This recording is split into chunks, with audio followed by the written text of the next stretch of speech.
Have you ever found yourself lying awake at night, replaying a conversation in your head, wondering if you said the right thing, if your boss approved of your idea, or if that post you shared got enough likes?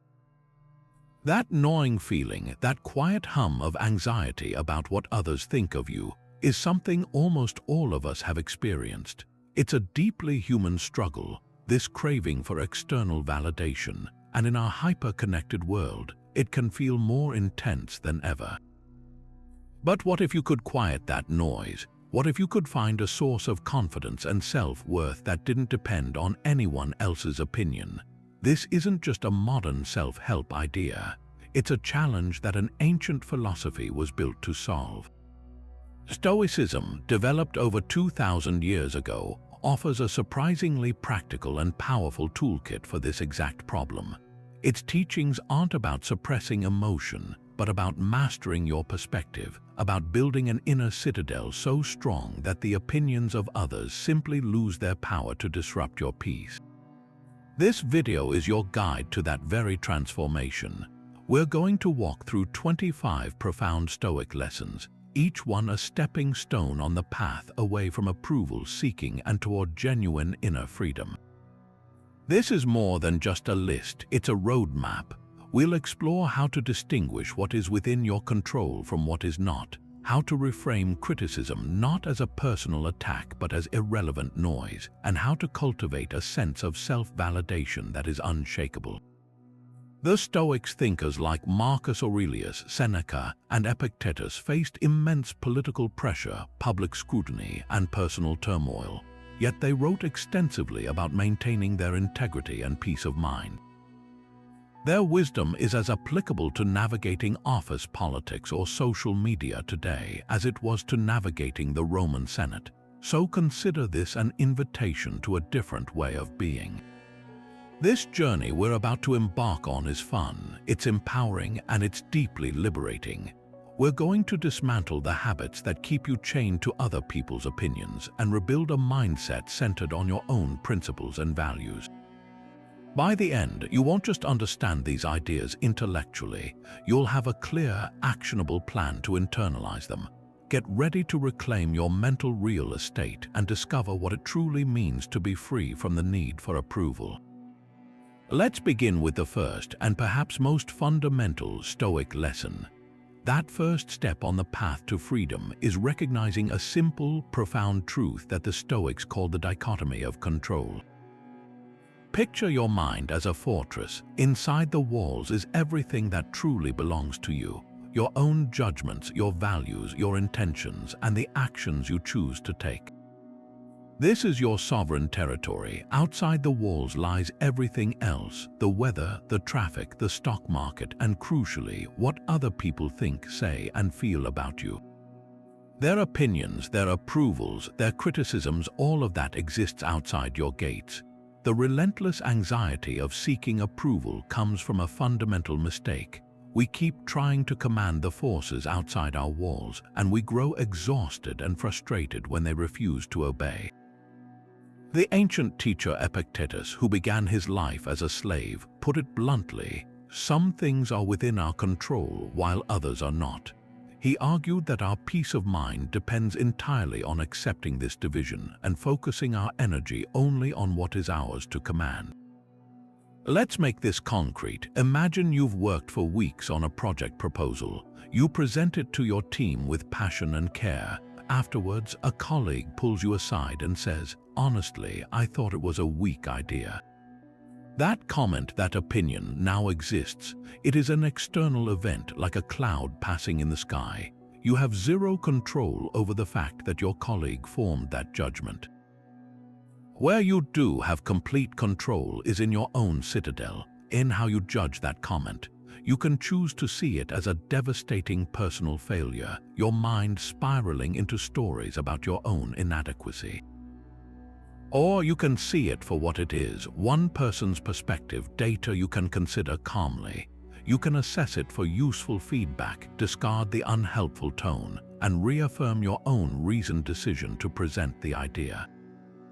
The pain doesn't come from the comment itself, but from our internal agreement with it, from our judgment that it must matter. This is the shift. You stop trying to manage the external weather of other people's opinions and start taking full responsibility for your internal climate. This principle applies everywhere. That disapproving look from a family member when you make a life choice they don't agree with, you don't control their facial expressions or their internal value system. You only control your own choice and your commitment to living by your principles. That critical comment on a social media post, you control whether you posted something you believed was true and valuable, but you have no dominion over the keyboards of strangers. Every time you feel that familiar tug of anxiety, that need to explain or defend yourself to win someone's approval, pause and ask this Stoic question: is this within my control? If it's outside your walls and another person's approval always is, then recognize that striving for it is as futile as shouting at the rain to stop. Your power, your freedom, and your self-worth are not found in conquering the external world, but in fully mastering the world within. This isn't a philosophy of passivity, it's a philosophy of profound focus. It directs your limited time and energy away from what you can't change and toward the one thing you can absolutely transform: yourself. Building directly on that foundation of focusing only on what you control, we come to a lesson that strikes at the very heart of why we seek approval in the first place: the mistaken belief that our value is something others can grant or take away. This is the profound Stoic shift from seeking external validation to recognizing your intrinsic worth. The Roman Emperor Marcus Aurelius, while leading military campaigns on the frontier, constantly reminded himself in his private journal to look within. He wrote, "You have power over your mind, not outside events. Realize this and you will find strength." And within that mind, he insisted, there is a citadel, a core self that cannot be damaged by external opinion. He envisioned this inner self as a jewel. Its value is inherent, brilliant, and completely independent of whether anyone else is in the room to admire it. A diamond doesn't beg for approval to be a diamond. It simply is. Your character, your integrity, your intention to act with justice and courage, these are your jewels. They do not gain value when praised nor lose it when ignored. Now, contrast this ancient insight with the modern world's entire economy of validation. We are conditioned from a young age to seek gold stars, then good grades, then job titles, promotions, social media likes, and the approving nods of our peers. There's nothing inherently wrong with any of these things, but the trap springs shut when we start to believe they are the source of our worth. We begin to act like emotional beggars, holding out our cup and hoping the world will fill it. When we get the promotion or the flood of likes, we feel temporarily valuable. But when we are passed over or receive criticism, that cup feels empty and we are plunged into self-doubt. This is what the Stoics meant by being a slave to fortune. You have effectively handed the remote control for your self-esteem to a fickle, unpredictable world. You are on a roller coaster designed by someone else, and you have no say in when it climbs or plummets. Anchoring your worth to externals is like building your house on the sand. The weather will change, fortunes, both literal and social, will shift. A company restructures, and a title you worked for years to earn is eliminated. An online mob forms, and your reputation is temporarily tarnished. A relationship ends, and you feel you've lost a part of your identity. If your sense of self was tied to those things, you are left feeling worthless, adrift. But if your worth is rooted in your virtue, in the kind of person you chose to be through it all, then you remain standing. Did you act with honesty even when it was difficult? Did you treat others with fairness even when they didn't deserve it? Did you persevere with courage in the face of a challenge? These are the actions that polish the inner jewel. No external event can strip you of the dignity that comes from knowing you lived by your principles. So how do you make this shift from external to internal validation practical? It starts with a simple but powerful reframing of your goals.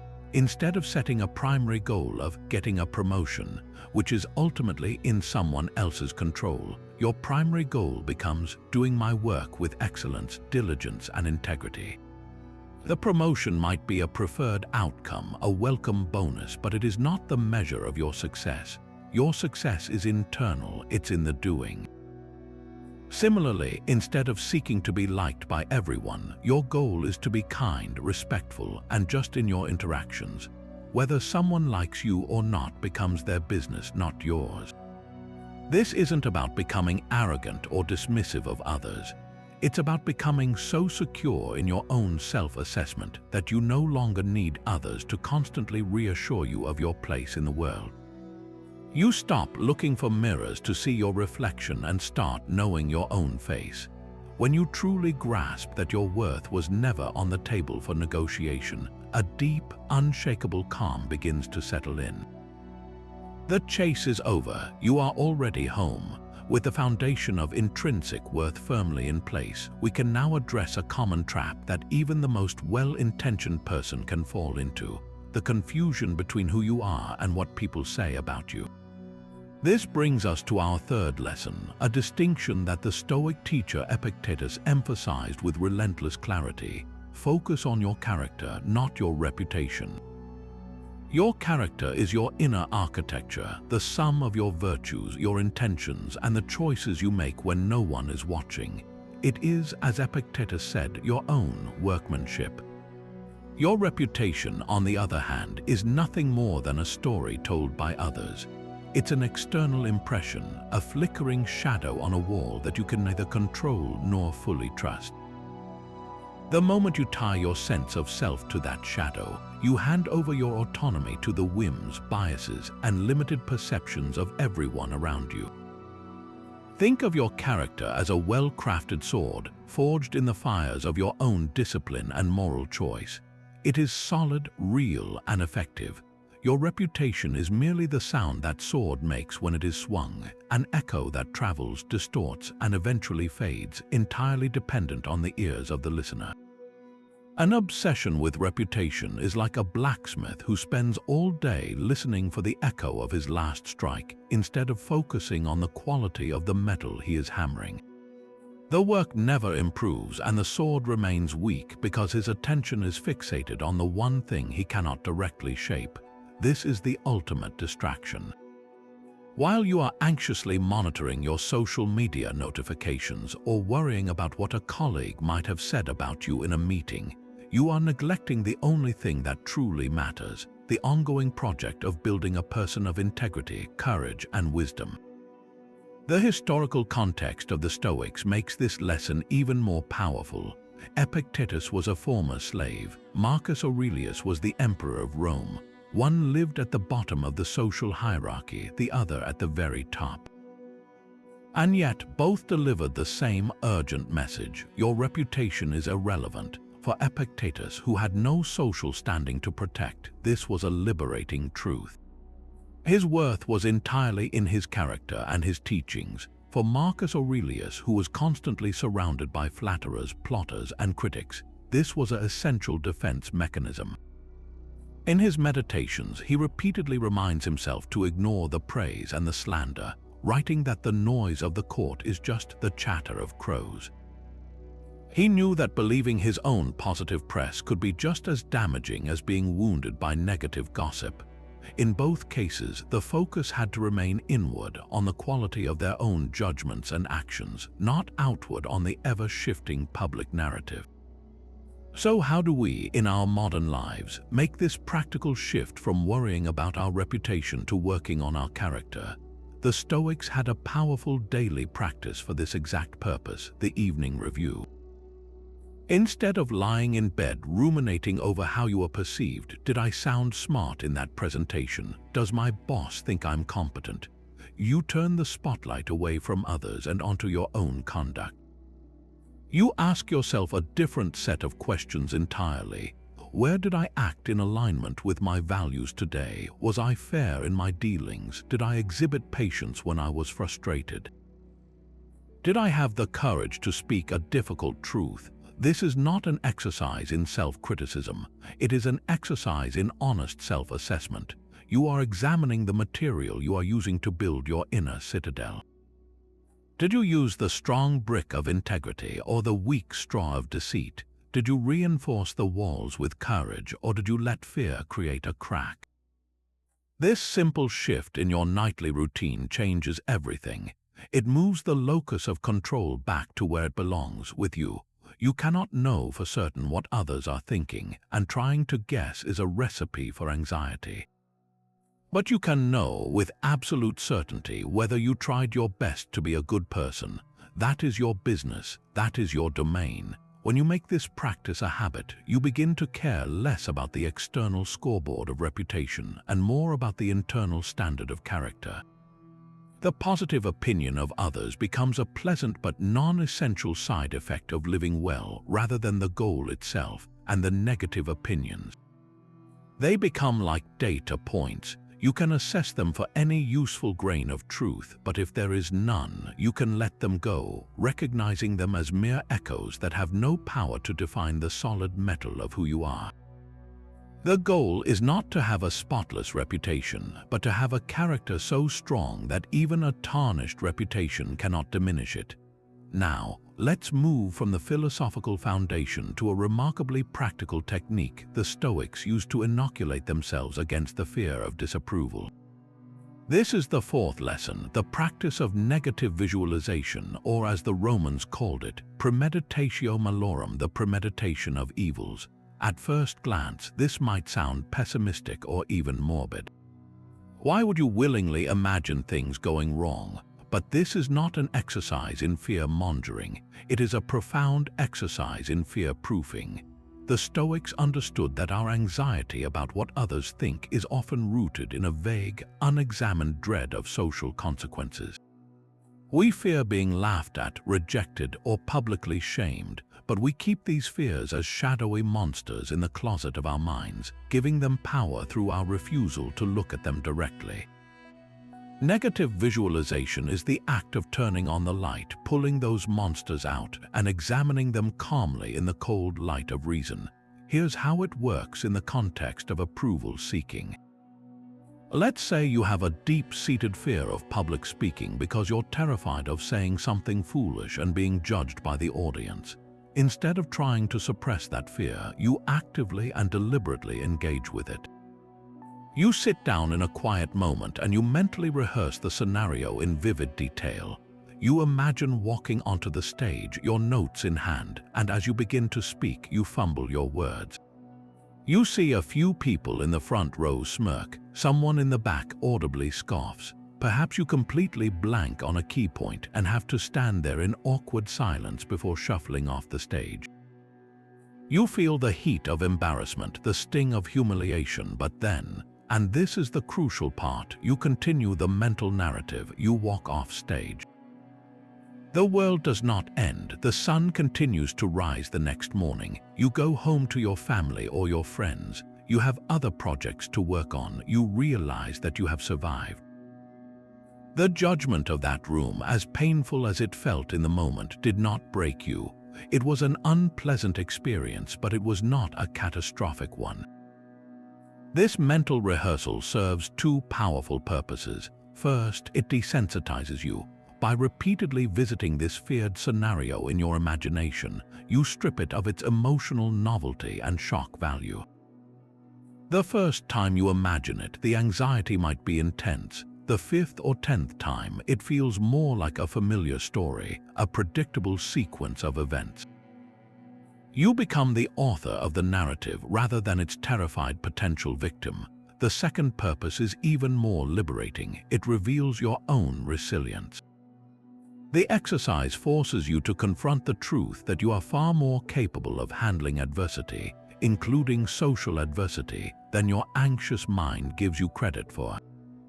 Your identity is not so fragile that it can be shattered by a bad performance, a critical comment, or a dip in your online follower count. You discover that you can, in fact, thrive without universal approval because your well-being was never truly dependent on it in the first place. Consider the modern equivalent, the fear of posting a controversial opinion online. The vague anxiety is that you'll lose followers, receive hateful comments, or even be cancelled. This fear can be so paralyzing that it silences you before you even begin.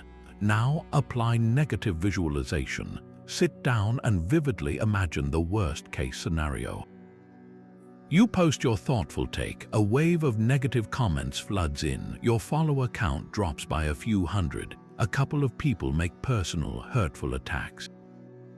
You feel a knot in your stomach as you read them. Now follow the thread further. What happens next? Do you lose your job? Maybe. But if your job depends on you never expressing a sincere opinion, is that a truly sustainable situation? Do your real friends abandon you? Probably not. Do you still have your core skills, your values, your ability to start anew? Absolutely.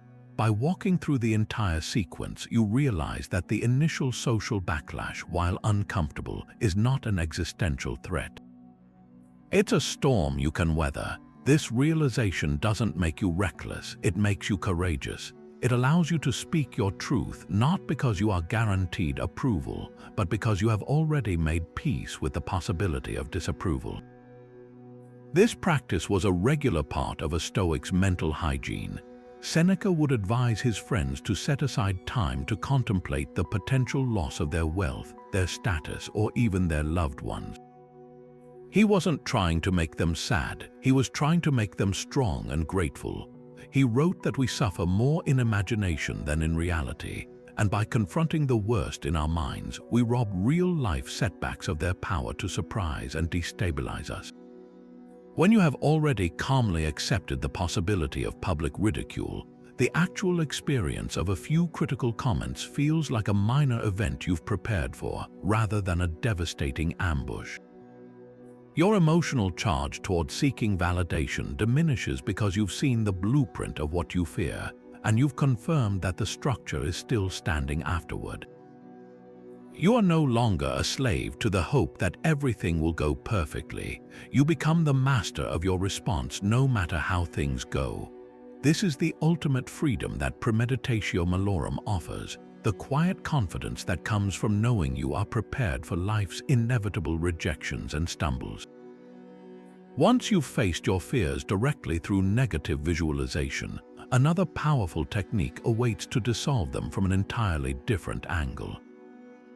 This is the fifth Stoic lesson, a practice known as the view from above, and it provides a cosmic perspective that can instantly shrink our social anxieties down to their proper, minuscule size. Imagine for a moment that you are no longer just yourself, sitting in a room, worrying about a comment someone made. Instead, you are pulling your consciousness back like a camera lifting high into the sky. You rise above your street, seeing your town as a tiny grid. You keep rising, seeing your country as a shape on a globe. The planet itself becomes a beautiful blue and white marble, suspended in the vast blackness of space. You see the moon's craters, the sun's fiery prominence, and our solar system as just one of countless such systems in a galaxy that is itself one of hundreds of billions. From this vantage point, the entire span of human history is less than a blink. All our empires, our art, our loves, and our conflicts are contained within that fleeting moment.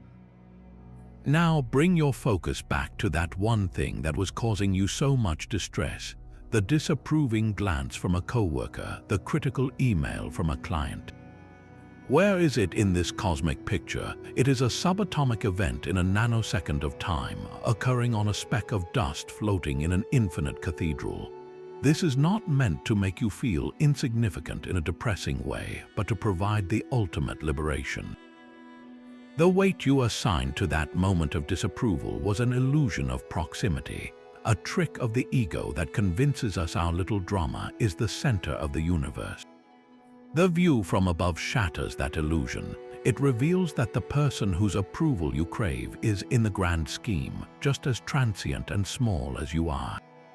Their opinion, no matter how forcefully delivered, holds no more cosmic weight than a single grain of sand on a beach that stretches for light years. The Stoics, particularly the Roman Emperor Marcus Aurelius, constantly used this meditation to ground himself. While dealing with the immense pressures of ruling an empire, the petty gossip of the court, and the betrayals of those he trusted, he would write reminders to himself like this. Think of the universal substance of which you have a very small portion, and of universal time of which a short and indivisible interval has been assigned to you. He was actively recalibrating his perspective, reminding himself that his immediate troubles were a tiny part of a vast, rational, and beautiful whole. This practice aligns you with what the Stoics called the logos, the rational principle that orders the cosmos. When you see yourself as a participating member of this grand, ordered system, your personal desire for approval begins to feel like a bizarre and irrelevant glitch. Why would a star worry about whether another star approves of its nuclear reactions? It simply shines according to its own nature. This perspective invites you to do the same, to live according to your own rational nature, not according to the flickering opinions of other temporary constellations. Let's make this immediately practical for a modern anxiety. You're about to walk into a party where you only know the host. The familiar social fear creeps in. What if I say something awkward? What if people think I'm boring? Before you enter, take 60 seconds, close your eyes if you can, and take that mental journey upward. See the house from above, then the city, the continent, the planet. Hold that image of our beautiful, lonely world spinning in the immense quiet of space. All the conversations happening in that house, all the judgments and approvals being exchanged, are contained within that silent, spinning sphere. From this vantage point, does it truly matter if one person at that party finds you uninteresting? The cosmic machinery continues its majestic, silent turn. Your value is not contingent on your performance in that single room. You are a conscious part of a universe that is largely unconscious, and that in itself is a miracle. The goal of the party then shifts from "I must be liked by everyone" to "I will connect with whomever I can, and I will enjoy being a tiny, aware part of this extraordinary cosmic moment." This shift is profoundly empowering, not depressing. It doesn't encourage you to be antisocial or to dismiss human connection. On the contrary, it allows you to engage more authentically because you've been freed from the pressure of the outcome. When you are no longer desperately seeking validation from every interaction, you can actually be present. You can listen more deeply, speak more honestly, and connect more genuinely because you aren't filtering every word through the question, "Will this make them like me?" You can appreciate the simple, profound fact of sharing a moment with another conscious being on this rare planet without needing that being to give you a passing grade. The view from above practice is the ultimate antidote to narcissism, both the personal kind and the kind inherent in every social anxiety that whispers, "This is all about me." It replaces that fragile self-importance with a quiet, unshakable sense of belonging to something immeasurably greater, where your only real task is to play your small, unique part with integrity and peace. Having pulled back to see the cosmic insignificance of any single moment of disapproval, we can now bring our focus back to Earth with a mindset that transforms those very moments from sources of pain into sources of power. This brings us to the sixth lesson, a concept that the Stoics practiced and the philosopher Nietzsche later famously called Amor Fati, the love of fate. This is not merely accepting or tolerating what happens to you. It is actively loving everything that occurs, including rejection, criticism, and the sting of disapproval.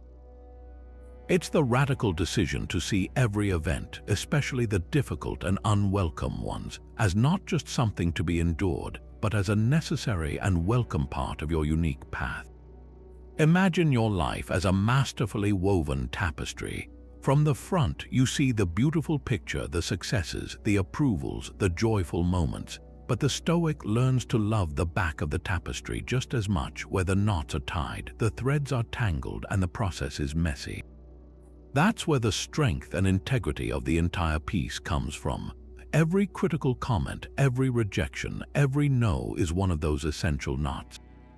Without them, the beautiful picture on the front would simply fall apart.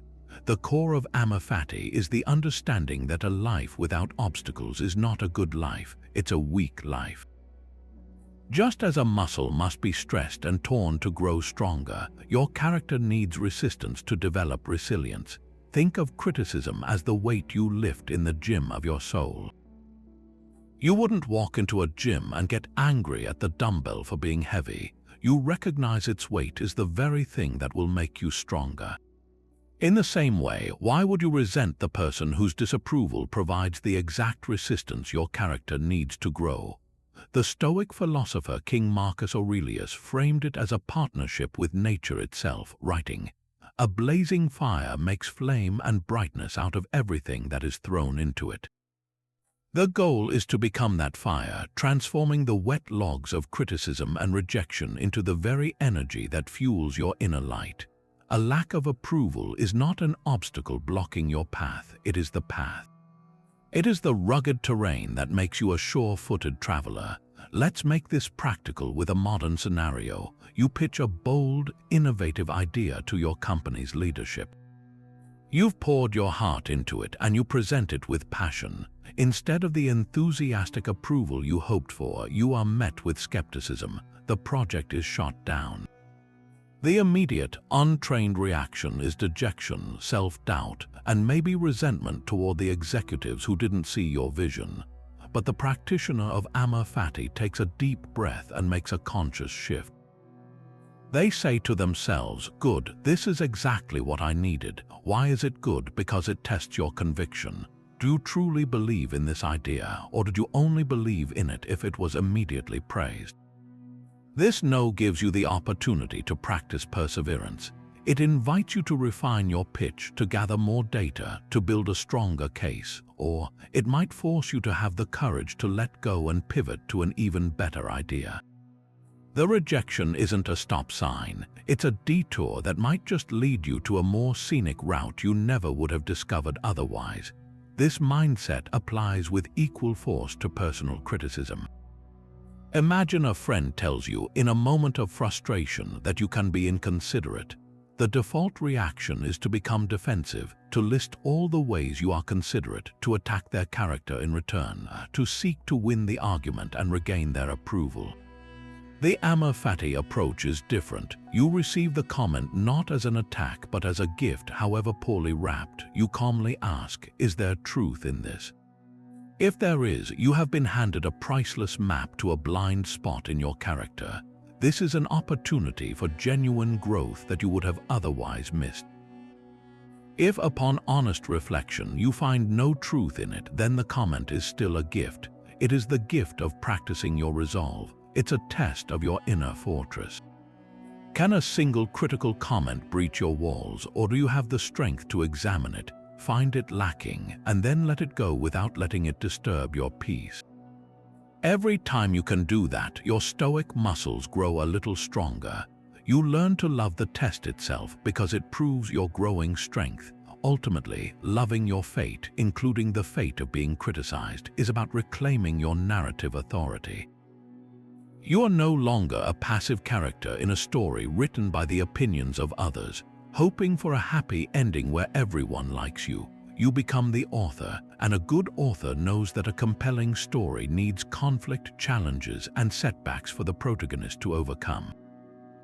The critical boss, the disapproving parent, the anonymous online troll, these are not villains in your story. They are essential characters providing the friction that allows your heroic qualities to shine.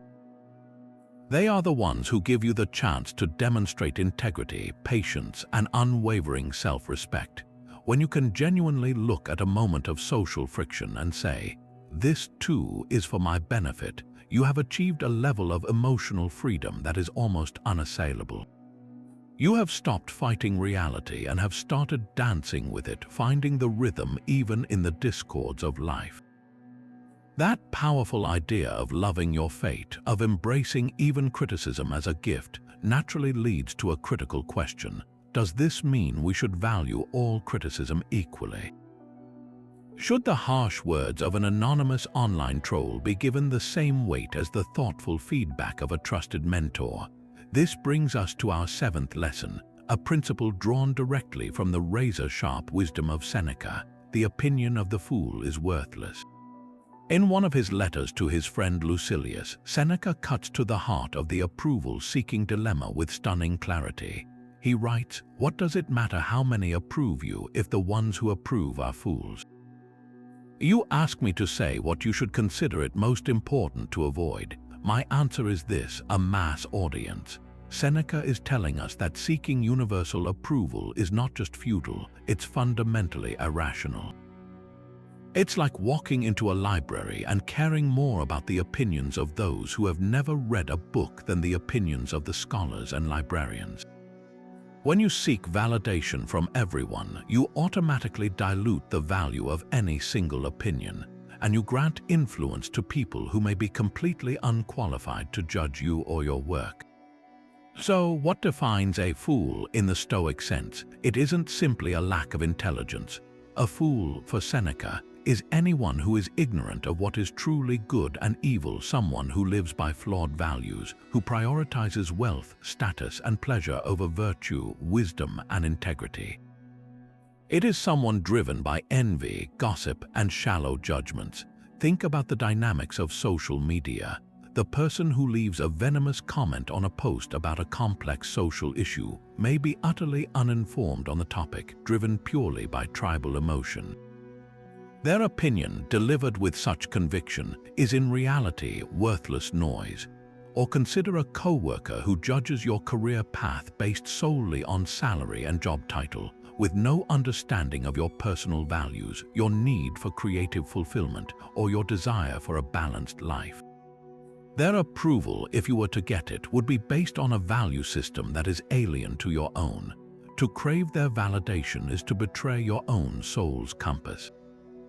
This isn't about developing a snobbish disdain for others.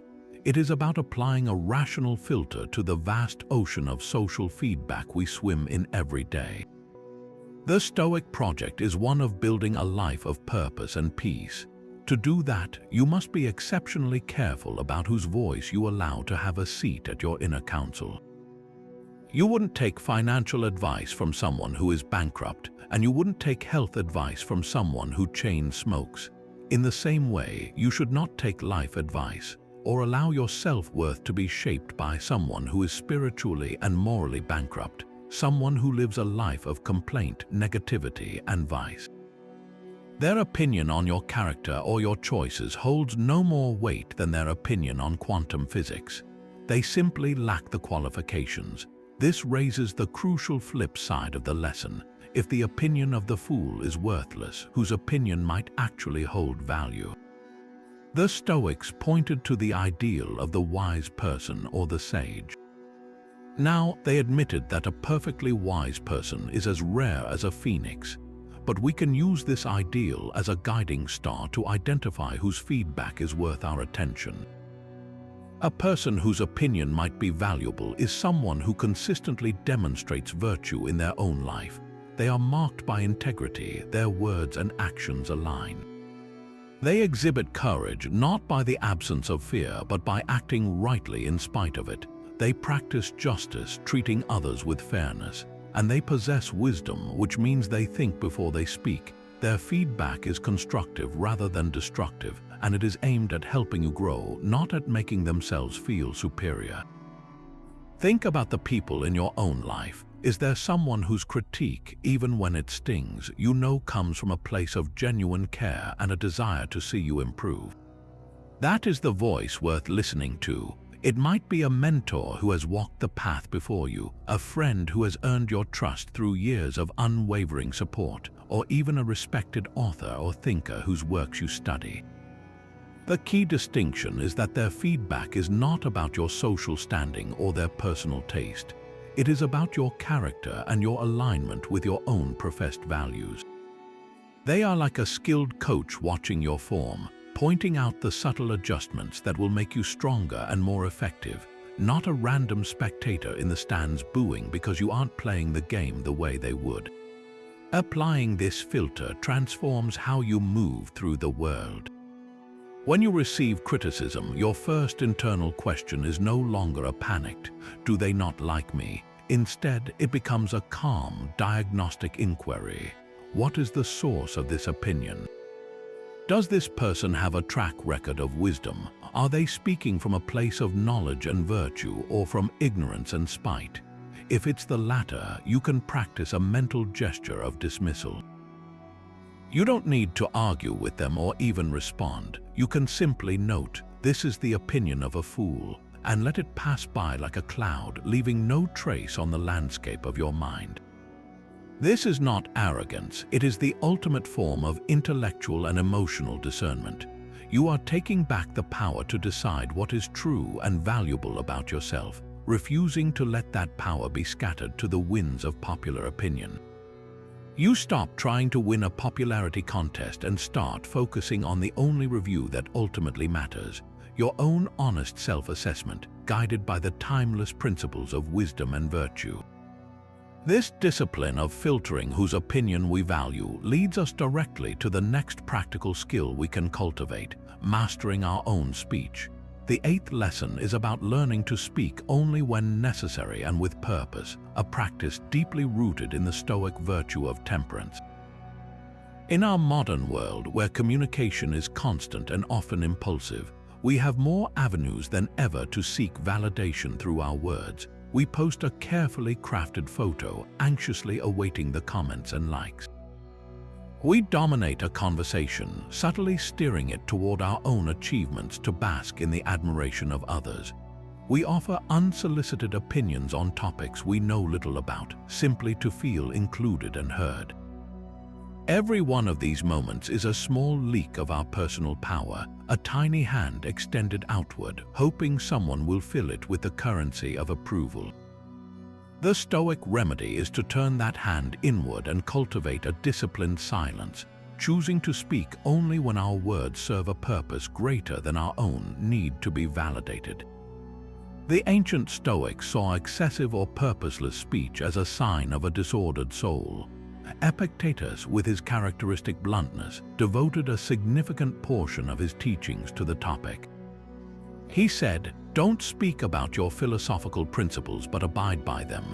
Don't display your learning to the unimpressed." He observed that we are given one mouth and 2 ears for a reason, and that we should use them in that proportion.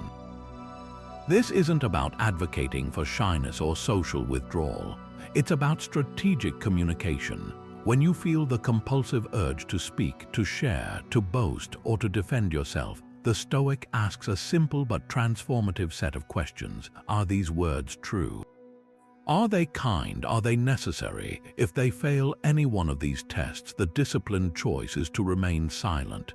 This internal checkpoint instantly shuts down a massive portion of our approval-seeking behavior. You stop sharing that humble brag about your promotion on social media because, while it may be true, its primary purpose is to elicit congratulations and envy, making it unnecessary for your own sense of accomplishment. You stop jumping into a heated online debate with a clever retort because, while it might feel good, your words are unlikely to be kind or to change anyone's mind, rendering them purposeless. Consider the modern phenomenon of the humble brag or the performative complaint. We've all seen posts that say things like, "Ugh, so exhausted from my 3rd vacation this year," or "so overwhelmed managing my team of 50, the burdens of leadership."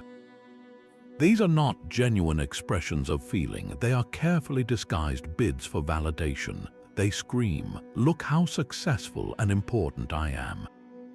While pretending to be about something else, the person posting them is feeding their ego with external metrics, and with every like and envious comment, they reinforce the habit. The Stoic alternative is starkly different. If you accomplish something significant, you allow the accomplishment to stand on its own. You feel the internal satisfaction of a job well done, of having acted with excellence. You might share the news with a select few who genuinely need to know or who will share in your joy without envy, but you feel no compulsive need to broadcast it to the world. The act was for you, not for your audience. Your sense of worth comes from the doing, not from the announcing. This practice extends powerfully into our face-to-face interactions as well. How often in a conversation are we merely waiting for our turn to speak, already formulating our own story to top the one we're hearing. This is a subtle but pervasive form of approval seeking. We are trying to prove that our experiences are just as interesting, our hardships just as difficult, our insights just as profound. The Stoic discipline of listening more creates a profound shift. When you truly listen, you step out of the spotlight and allow another person to occupy it. You are no longer performing, you are connecting. You gather information and understanding instead of desperately giving it. This not only makes you a better friend and colleague, but it also, paradoxically, often increases the respect others have for you. People are drawn to those who listen well because it is such a rare and generous gift. By refusing to constantly jostle for social position with your words, you project a quiet confidence that doesn't need to be constantly affirmed. Your value becomes self-evident in your presence, not in your performance. Implementing this can be as simple as setting a personal rule before you log onto a social media platform or enter a meeting. Pause and ask yourself, what is my intention here? Am I here to contribute something of value, or am I here to extract validation? If it's the latter, it might be a sign that you should close the app or focus on listening in the meeting until your intention shifts. When you feel the urge to post, comment, or speak up, run your words through the triple filter of truth, kindness, and necessity. You'll be astonished at how much you are planning to say simply doesn't make the cut. This creates a wonderful positive feedback loop. The less you speak to seek approval, the less you need it. The silence you cultivate becomes a space where your own self-assurance can grow, undisturbed by the noisy demands of external opinion. You find that your words, when you do choose to offer them, carry more weight and integrity because they are not diluted by 1,000 unnecessary utterances. You become a person who speaks not to be heard but to be understood, and in that distinction lies a world of freedom. Another profound shift that the Stoics invite us to make, one that completely reframes the experience of rejection, is to see every instance of withheld approval not as a personal failure but as a training session for your soul. This is our 9th lesson, and it was a cornerstone of the philosophy of Epictetus, who famously said, "Difficulties are what show men their souls." He urged his students to approach every obstacle, every critic, every moment of social friction as if life itself had arranged a personal training session just for them. Think of it this way: a wrestler doesn't get stronger by practicing with a docile, compliant partner who always lets them win. That wouldn't be training, it would be a pointless pantomime. True strength is forged in the struggle against a formidable, resisting opponent who pushes the wrestler to their absolute limits. In the same way, if your goal is to develop a resilient, independent character that is free from the need for approval, then a life where everyone constantly praised you and agreed with you would be useless. You would have no resistance to push against, no friction to build the muscle of your resolve. The person who withholds their approval, the critic who challenges your ideas, the crowd that rejects your proposal, these are your sparring partners in the gym of virtue. They are the strong opponents sent to make you better. This requires a fundamental rewiring of our internal narrative. The untrained mind, when faced with disapproval, immediately slips into a victim mindset. The internal monologue sounds like, "Why is this happening to me? What did I do to deserve this rejection? This is so unfair." This line of thinking is a trap. It positions you as a passive recipient of misfortune, powerless and aggrieved. The Stoic practitioner, however, learns to flip the script entirely. The new internal question becomes, how is this happening for me? What strength is this moment inviting me to develop? Is it patience? Is it courage? Is it a deeper trust in my own convictions? This single shift in preposition from to me to for me is one of the most empowering mental moves you can ever make. It transforms you from a victim of your circumstances into the active student of your own life. The critic is no longer your tormentor, they are an unorthodox and demanding teacher. The rejection is no longer a roadblock, It's a piece of exercise equipment designed specifically to strengthen a part of your character that was previously weak. Consider a practical scenario from the modern workplace. You spend months developing a new initiative, a project you truly believe in. You present it to the decision makers, and it is met not with enthusiasm but with a list of concerns and is ultimately shelved. The conventional reaction is a cocktail of frustration, dejection, and maybe even resentment toward the leadership. You might slink away, your confidence shaken, vowing never to stick your neck out again.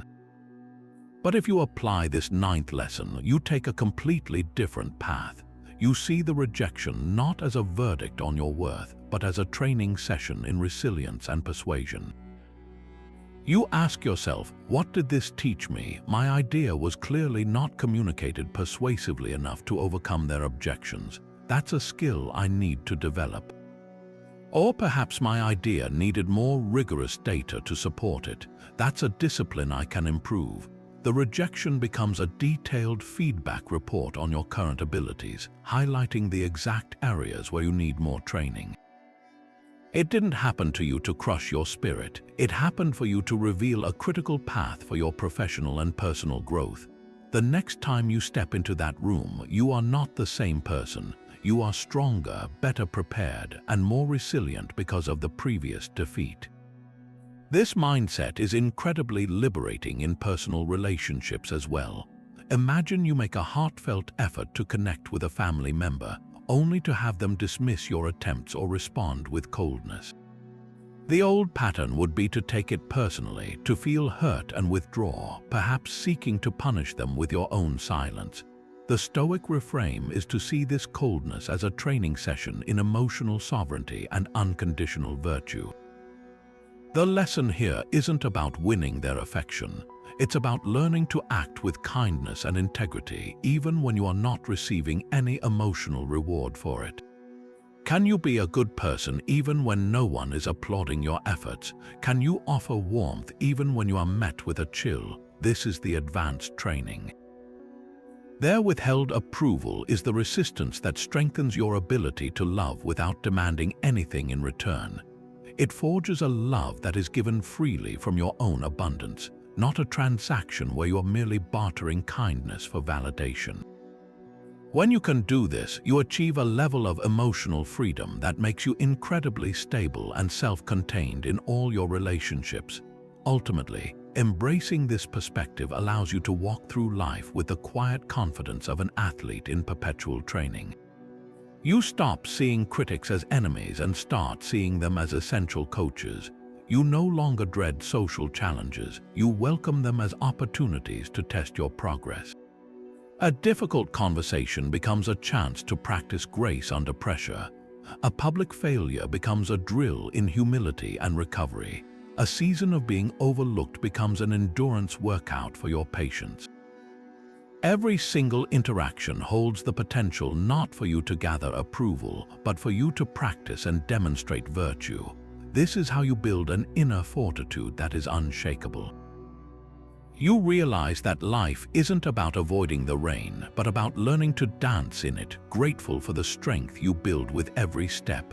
The goal is not to reach a destination where you are never criticized. The goal is to become the kind of person for whom criticism and approval alike are simply part of the weather, noticed but powerless to change your core temperature. Moving from that mindset of seeing challenges as training, we encounter a direct physical practice the Stoics used to make that mindset unbreakable. This is the 10th lesson, a habit known as voluntary discomfort. The idea is as counterintuitive as it is powerful. You deliberately and periodically choose to experience minor hardships. This could mean opting for a simpler meal when a lavish one is available, taking a cold shower instead of a warm one, walking instead of driving for a short errand, or wearing plainer clothes in a situation where you might normally dress to impress. On the surface, this might seem like pointless self-denial or even masochism, but its true purpose is far more profound. It is a systematic, practical method for weakening your attachment to comfort and ease, which are deeply entangled with your desire for social approval. Why? Because the fear of social discomfort, the anxiety of being judged, of not fitting in, of being seen as less, is ultimately just another form of craving for physical and emotional comfort. We seek approval because it feels safe and comfortable. We fear disapproval because it feels threatening and uncomfortable. Voluntary discomfort is the training that inoculates you against that very fear. Think of it as building a psychological immune system. When you willingly expose yourself to a small, controlled dose of a virus, your body learns to fight it off, making you immune to a full-blown infection. In the same way, when you voluntarily embrace minor physical discomforts, you are teaching your psyche to handle the emotional discomfort of social friction. The person who has never experienced hunger will be terrified at the prospect of missing a meal, but the person who has fasted periodically knows from direct experience that a missed meal is bearable, that the hunger pangs pass, and that their well-being is not so fragile. This knowledge creates a deep-seated confidence. Now translate that to the social sphere. The person who is terrified of wearing the wrong outfit to a party is suffering from a kind of social fragility. But the person who has practiced wearing simpler clothes by choice, who has willingly stepped outside the uniform of their social group, has already faced that small dragon. They know from experience that the world does not end if someone gives them a puzzled look. They have built a tolerance for that specific type of discomfort, and thus the opinion of others loses its power to intimidate. The ancient Stoics were masters of this practice. Seneca, a man of immense wealth and a trusted advisor to the Emperor Nero, would regularly set aside days to live in poverty. He would sleep on a hard bed, eat only plain bread, and wear coarse clothing. He wasn't doing this because he had to. He was doing it to remind himself that his happiness and his worth were not dependent on his luxurious surroundings. He wrote, "Set aside a certain number of days during which you shall be content with the scantiest and cheapest fare, with coarse and rough dress, saying to yourself the while, 'Is this the condition that I feared?' This is the crucial question at the heart of the exercise. By voluntarily stepping into the very circumstances we typically avoid, we confront the ghost of our own fears and discover that the reality is far less monstrous than our imagination made it out to be. You prove to yourself through action that you are more resilient than you thought. Let's bring this into a modern context with an example that connects directly to approval seeking. Consider the simple act of taking a cold shower. The initial shock is a pure, uncomplicated physical discomfort. Your mind will scream in protest, offering a dozen rationalizations for turning the knob back to warm. But when you choose to stay under the cold water, to breathe through the discomfort and find a sense of calm within it, you are doing more than just building willpower. You are sending a powerful message to your deepest self. I can handle discomfort. I am in charge here, not my craving for ease. Now fast forward to a social situation.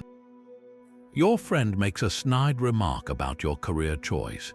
That same psychological machinery kicks in. The initial impulse is to flinch, to get defensive, to seek the warm water of their approval by explaining or justifying yourself.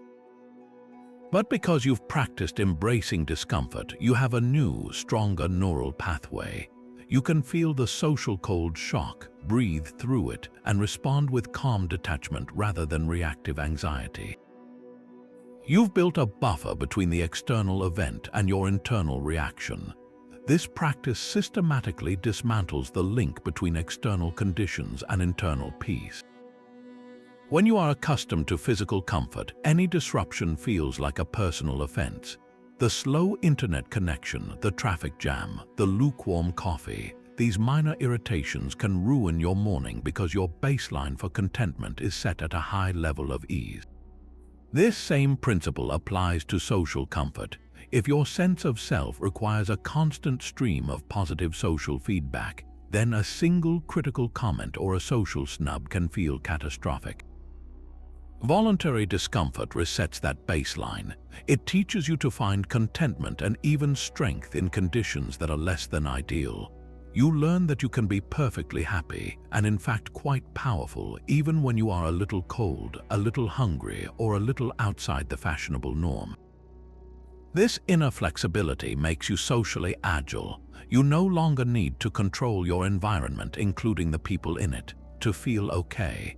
You can walk into a room full of people who might judge you and feel perfectly at ease, not because you are sure they will approve, but because you are sure you can handle it if they don't. Your peace is no longer negotiable. It becomes an internal landmark, unmoved by the changing social weather around you. This powerful image of the inner citadel is perhaps Marcus Aurelius's most enduring gift to us.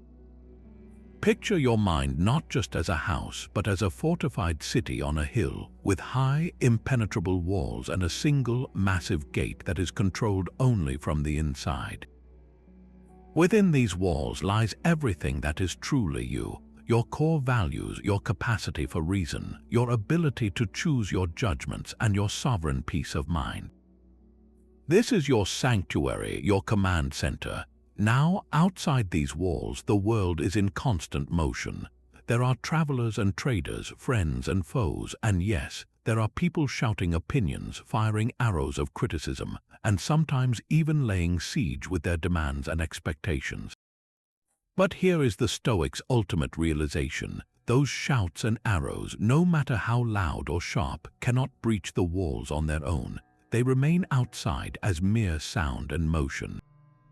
The only way they can enter your citadel and disrupt your peace is if you, the guardian of the gate, hear the noise, walk over, and personally unlatch the lock to let them in.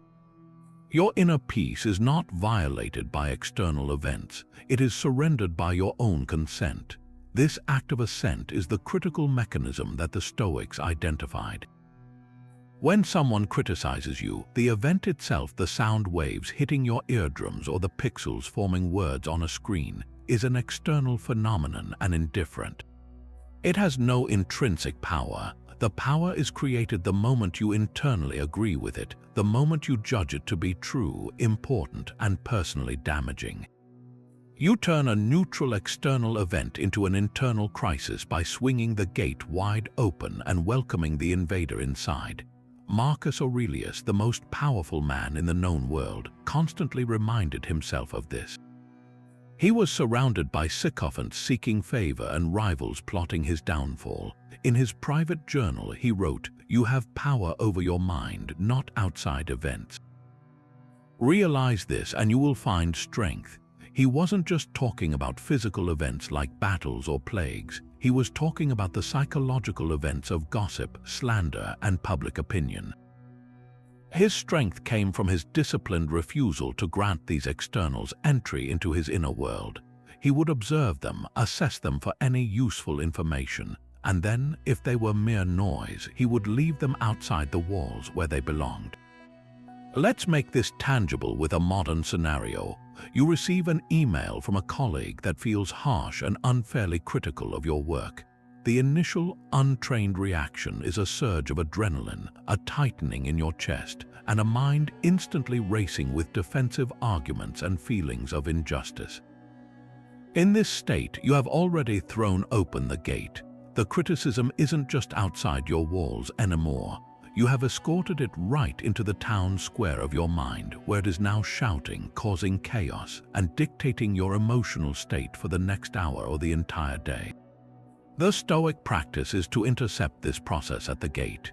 You read the email, you feel the initial emotional jolt, but then you pause. You recognize that the email itself is just data, a series of words on a screen.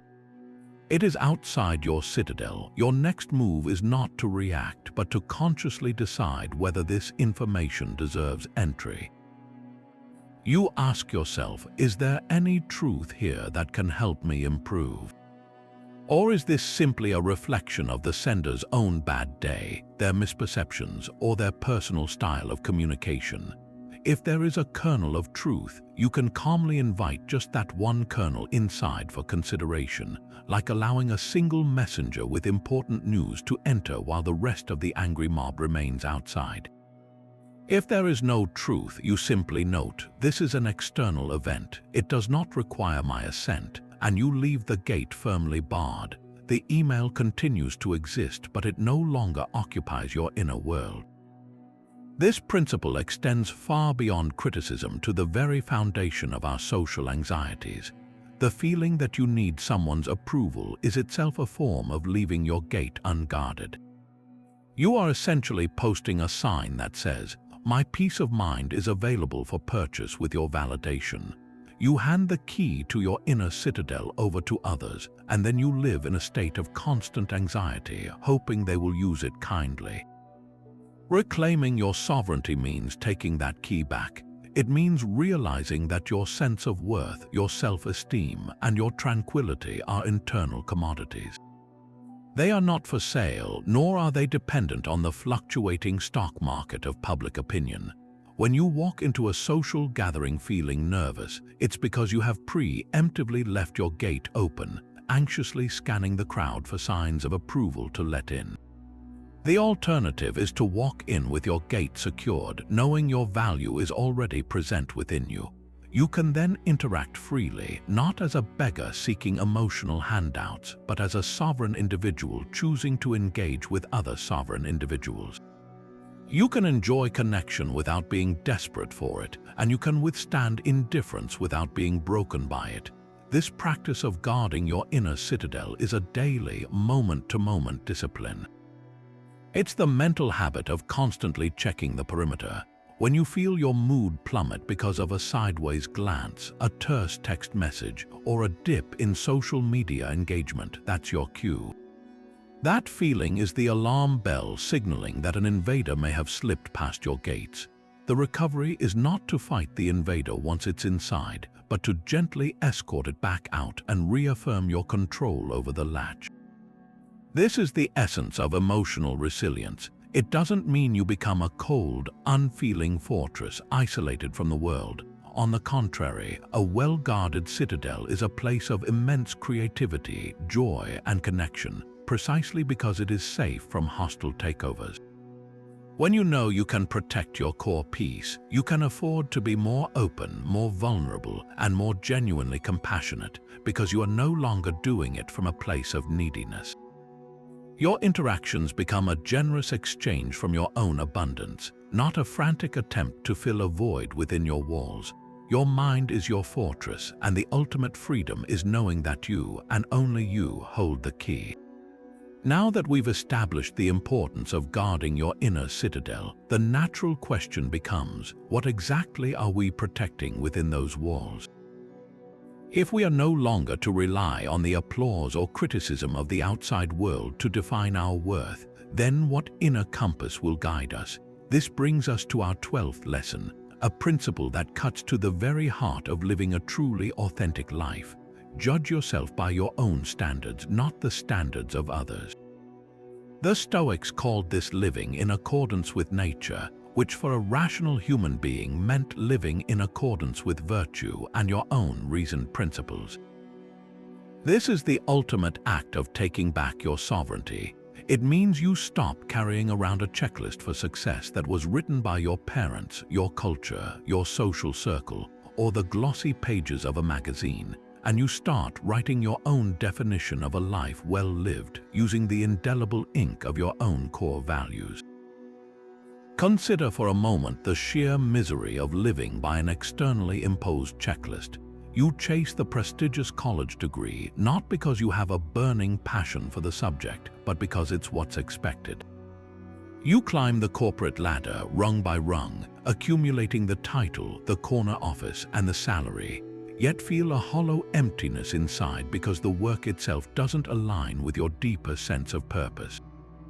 You buy the house in the right neighborhood, drive the right car, and curate the perfect-looking life on social media, all while running on a treadmill that someone else built and turned on. This is what the Stoics would see as a form of slavery. You have outsourced the most important job you will ever have, the job of defining what is good and meaningful for your own life, to a committee of outsiders who do not know your soul. Their standards become your prison, and their approval becomes your warden. You spend your life performing in a play you never auditioned for, reading lines you didn't write for an audience whose taste you can't control. The alternative, the Stoic path, is to become the playwright, the director, and the most discerning critic of your own performance.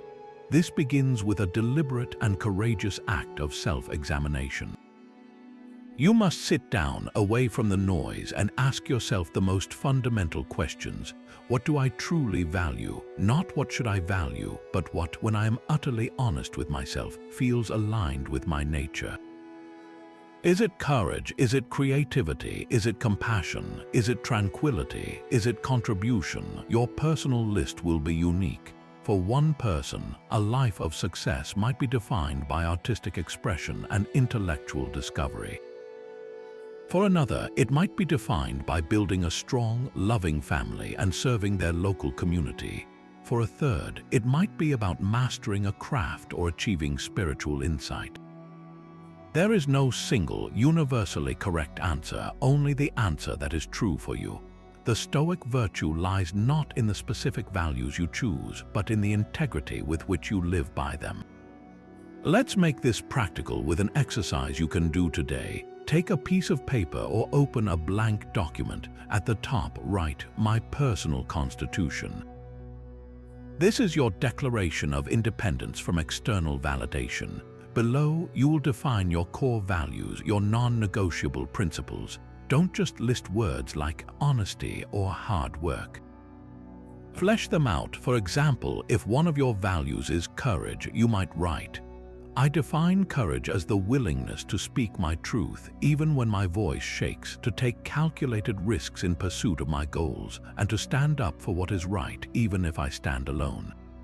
If another value is contribution, you might write, "I will measure my days by the positive impact I have on others, whether through a kind word, a helping hand, or my professional work. I will prioritize being useful over being impressive." This document becomes your inner citadel's charter. It is the set of laws by which you will govern your own life. Once you have this personal constitution, the real work begins, using it as your sole metric for self-assessment. Your nightly review, which we discussed earlier, now has a powerful new focus. Instead of asking, "Did my boss like my presentation?" you ask, "Did I present with the integrity and preparation that I value?" Instead of fretting, "Do my friends think I'm successful?"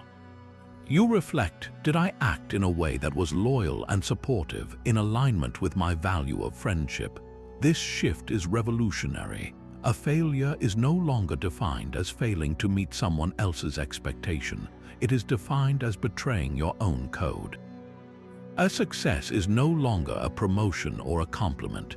It is the private, profound satisfaction of knowing you lived this day in integrity with your own soul. When you receive criticism, you don't measure it against the critic's standard, but against your own. You can calmly ask, "Does this feedback point to an area where I fell short of my own values?" If it does, you can accept it with gratitude, for it helps you course correct toward your own true north. If it doesn't, you can dismiss it as irrelevant because it's based on a value system that is not your own. This practice requires immense courage, especially at first. The world will not stop projecting its standards onto you. Your parents may still ask about your salary. Your peers may still flaunt their latest acquisitions. The seductive call of social media fame will still whisper in your ear. But with your personal constitution in hand, you have a shield. When you feel the old anxiety of not measuring up, you can return to your document and reaffirm, "This is not my metric. My metric is whether I was creative today. My metric is whether I was kind. My metric is whether I learned something new." This is how you build a life that is not a reaction to external pressures, but a proactive expression of your deepest self. You are no longer a leaf blown by the winds of popular opinion. You become the tree, deeply rooted in your own values, able to bend in the storm but never break, because your strength comes from within, from the soil of your own consciously chosen standards. That principle of judging yourself by your own internal standards leads us directly to one of the most dynamic and empowering ideas in the entire Stoic arsenal, a concept that has become the title of a modern classic: the obstacle is the way. This is our 13th lesson, and it takes the reframing we've been doing and turns it into a decisive, forward-moving strategy. It's the realization that the very thing you perceive as a barrier, the criticism, the rejection, the social cold shoulder, is not just something to be endured or accepted. It is, in fact, the raw material for your breakthrough. The obstacle itself, when engaged correctly, becomes the path to your goal. In the context of approval seeking, this means that the sting of disapproval is not a sign that you failed. It is the very signal that you are on the right track, moving away from the crowd and toward your own sovereign self. The obstacle of being ignored or criticized is not blocking your way to freedom from validation. It is the way. To understand this, we can look at the lives of the Stoics themselves, who didn't just write about this idea, they lived it under immense pressure.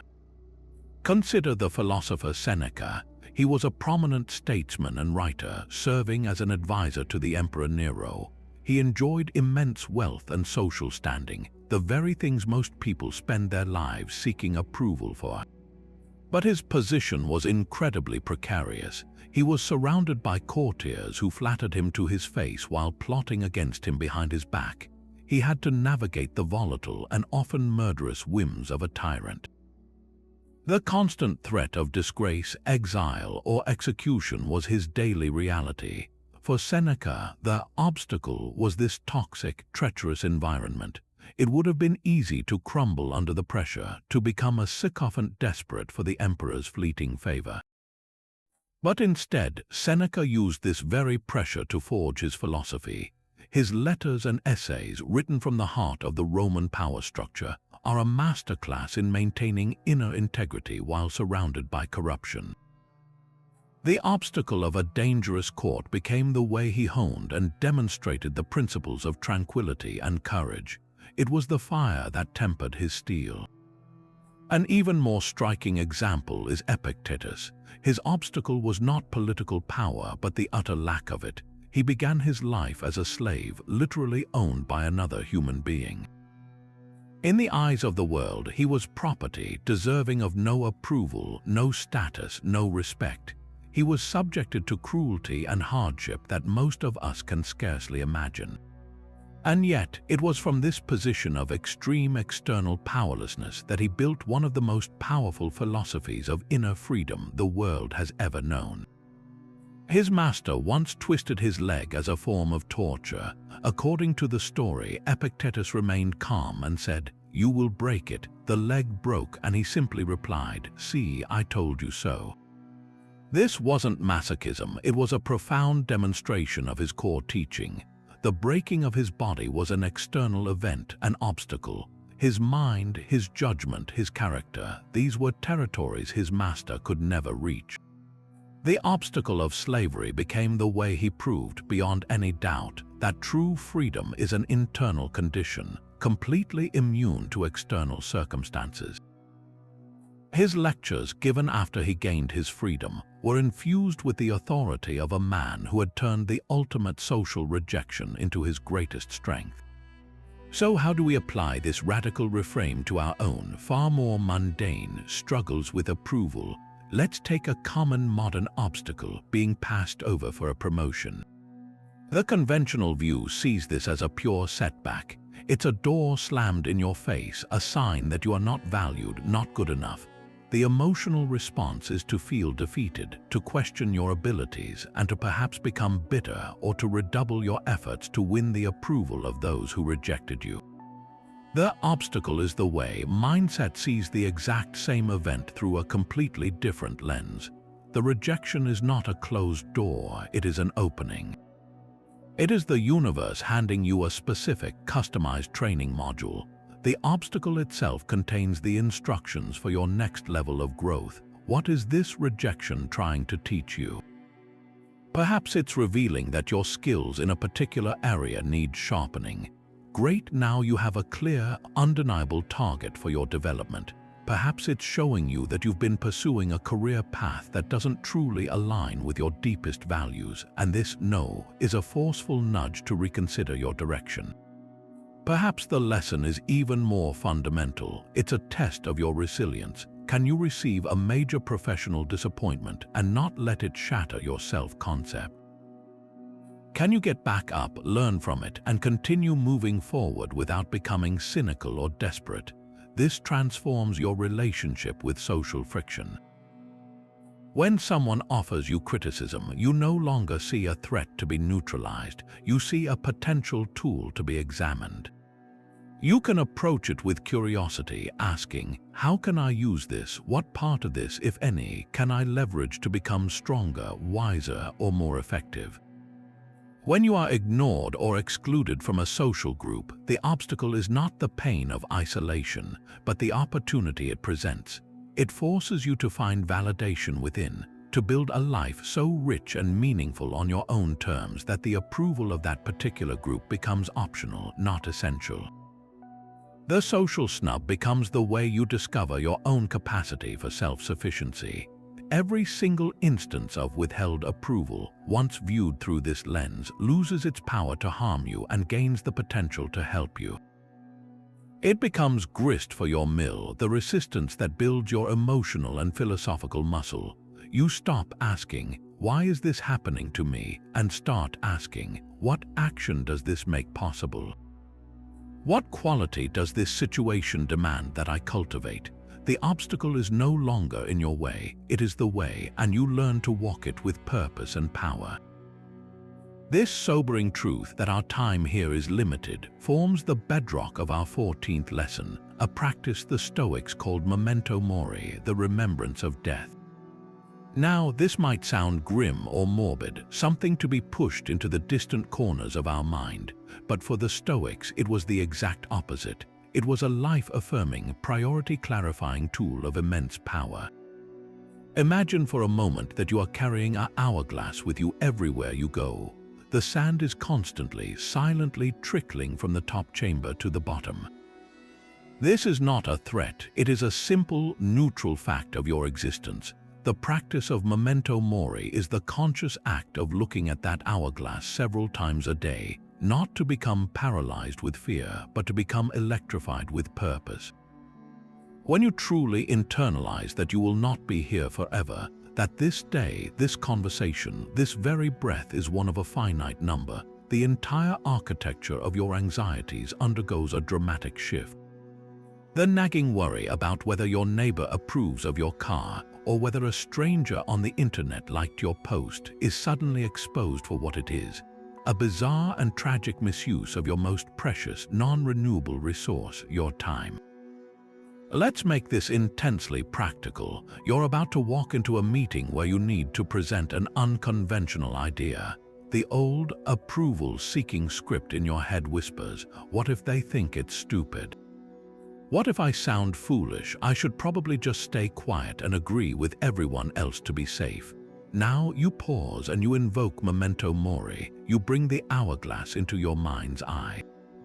You remember that you have, let's say, perhaps another 20,000 days on this planet, if you're fortunate. This meeting is one single grain of sand in that vast count. Is this the grain of sand you want to spend in silence, betraying your own insight for the fleeting comfort of fitting in? Is this the moment you want to look back on from your deathbed and recall as a time you chose to hide?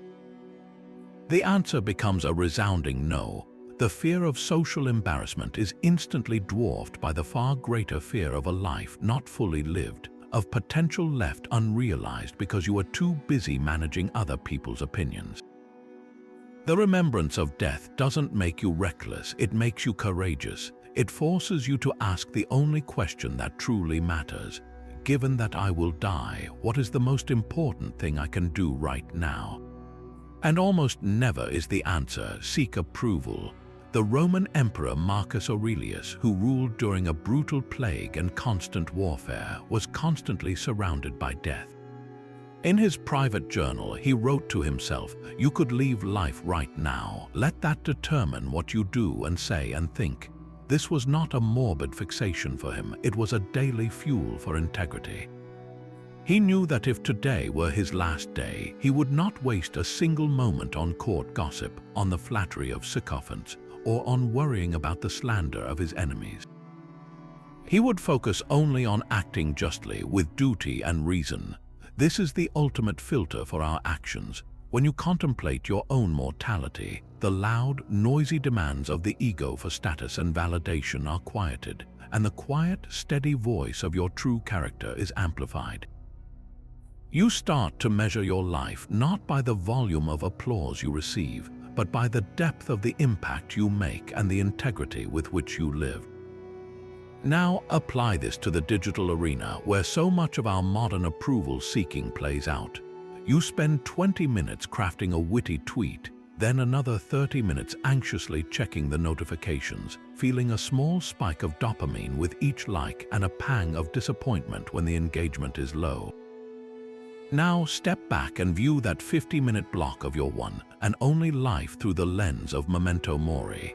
You have just traded a significant portion of your ever-dwindling time for the digital equivalent of pocket change.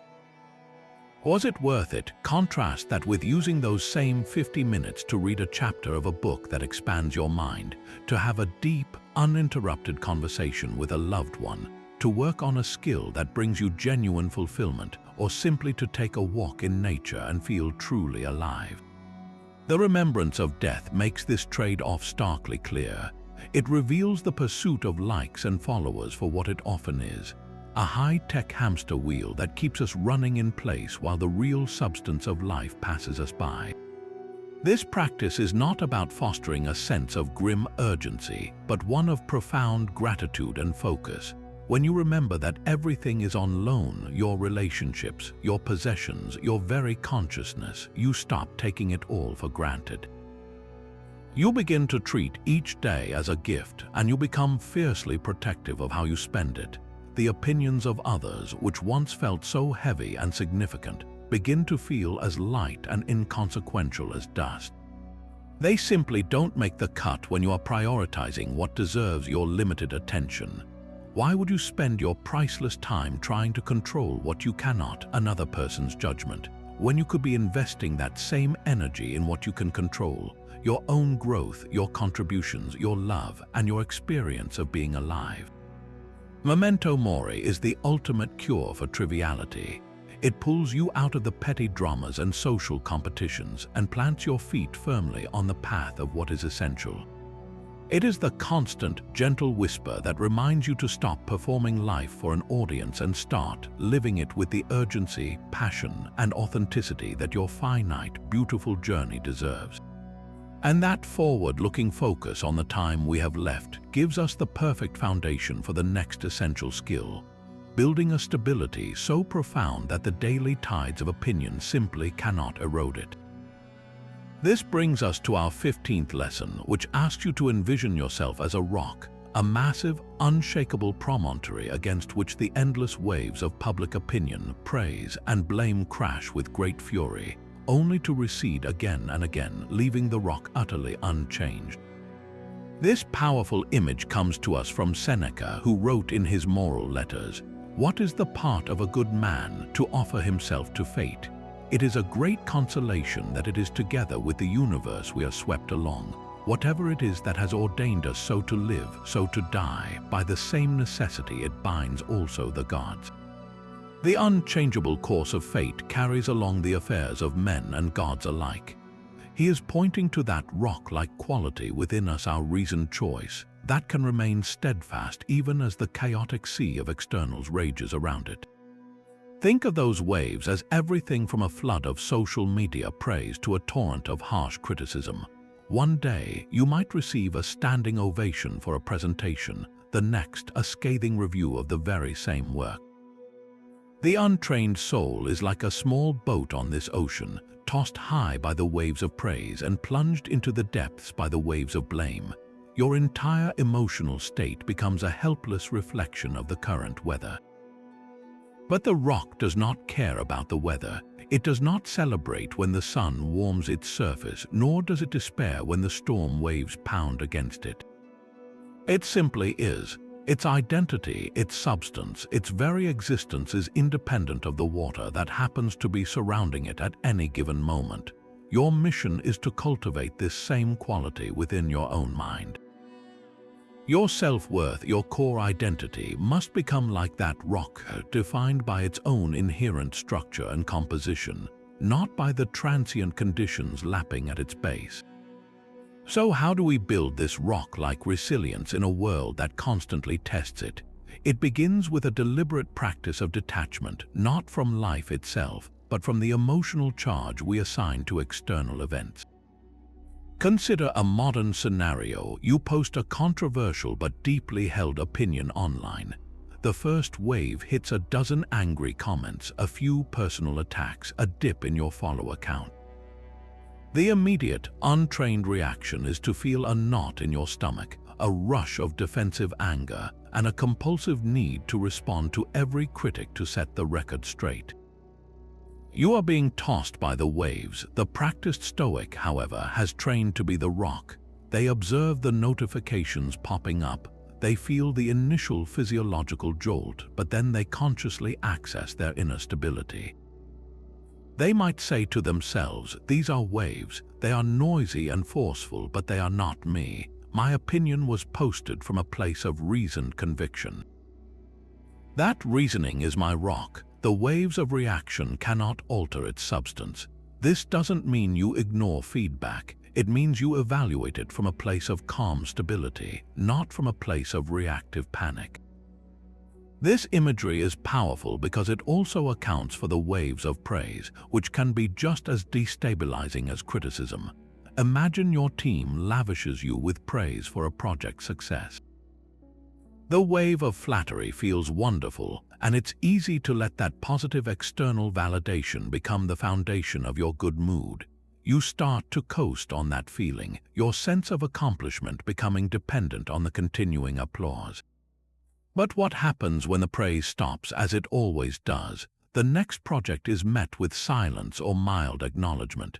If your emotional state was built on the previous wave of praise, its absence feels like a withdrawal, leaving you feeling empty and questioning your abilities. The rock, however, remains unchanged. It enjoyed the warmth of the sun but did not need it to define its existence. In the same way, you can learn to receive praise with gratitude without letting it become the cornerstone of your self-worth. Your satisfaction comes from the knowledge that you did excellent work, a truth that exists regardless of whether anyone else noticed or applauded it. The praise is a pleasant breeze, your integrity is the granite. Cultivating this inner stability is a daily discipline of mental posture.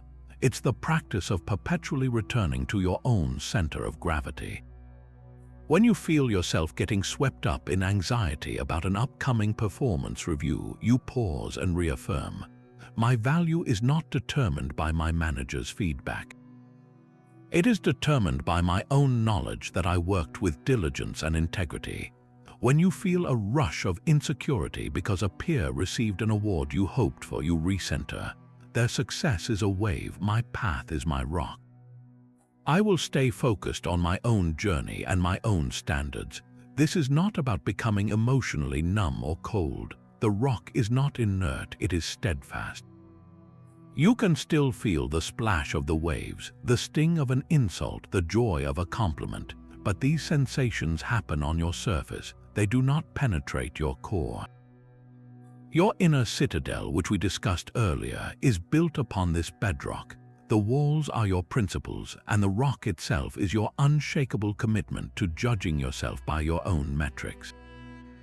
With this foundation, you can engage fully with the world, experiencing its richness and its tumult, without ever fearing that you will be washed away. You become a presence of calm in the storm, not by avoiding the ocean, but by having chosen to become something the ocean cannot move. Now we reach a principle that strikes at the very engine of our approval-seeking behavior, and that is the profound Stoic art of wanting less. The 16th lesson is this: desire less, and you will always have enough. The connection here is direct and powerful.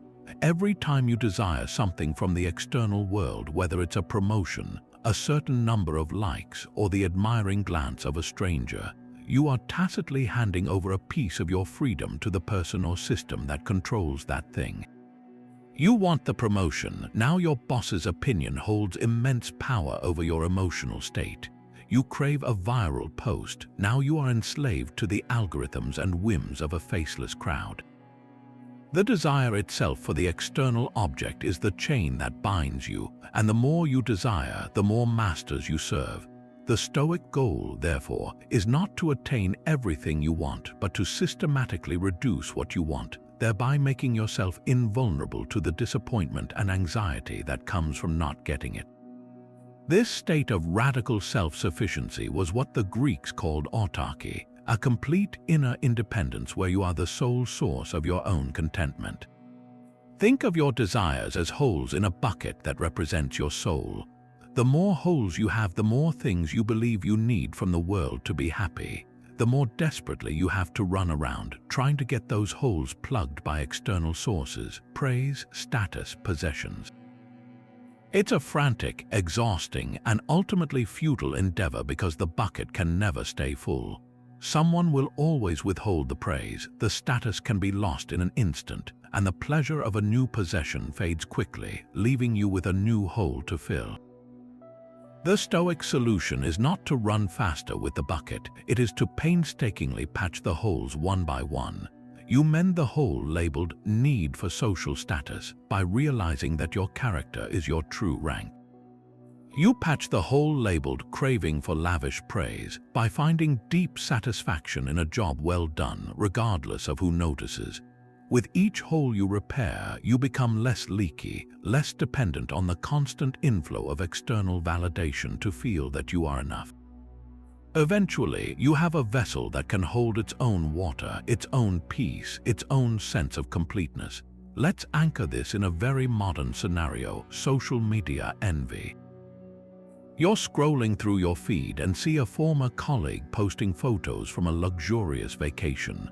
The desire sparks instantly. I want that, I deserve that.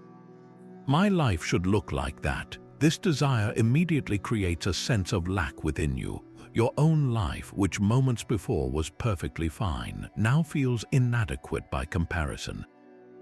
You have, in that moment, created a new master, the illusion of that perfect vacation, and you now feel subordinate to it. The Stoic practice is to intercept that spark of desire before it becomes a fire of dissatisfaction. You observe the photo and acknowledge that is a pleasant scene, but then you consciously remind yourself of the Stoic distinction. That vacation is a preferred indifferent. It would be nice to have, but it is not necessary for my happiness or my virtue.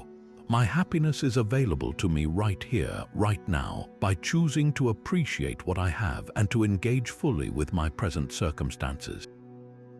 By refusing to fuel the desire, you starve the anxiety.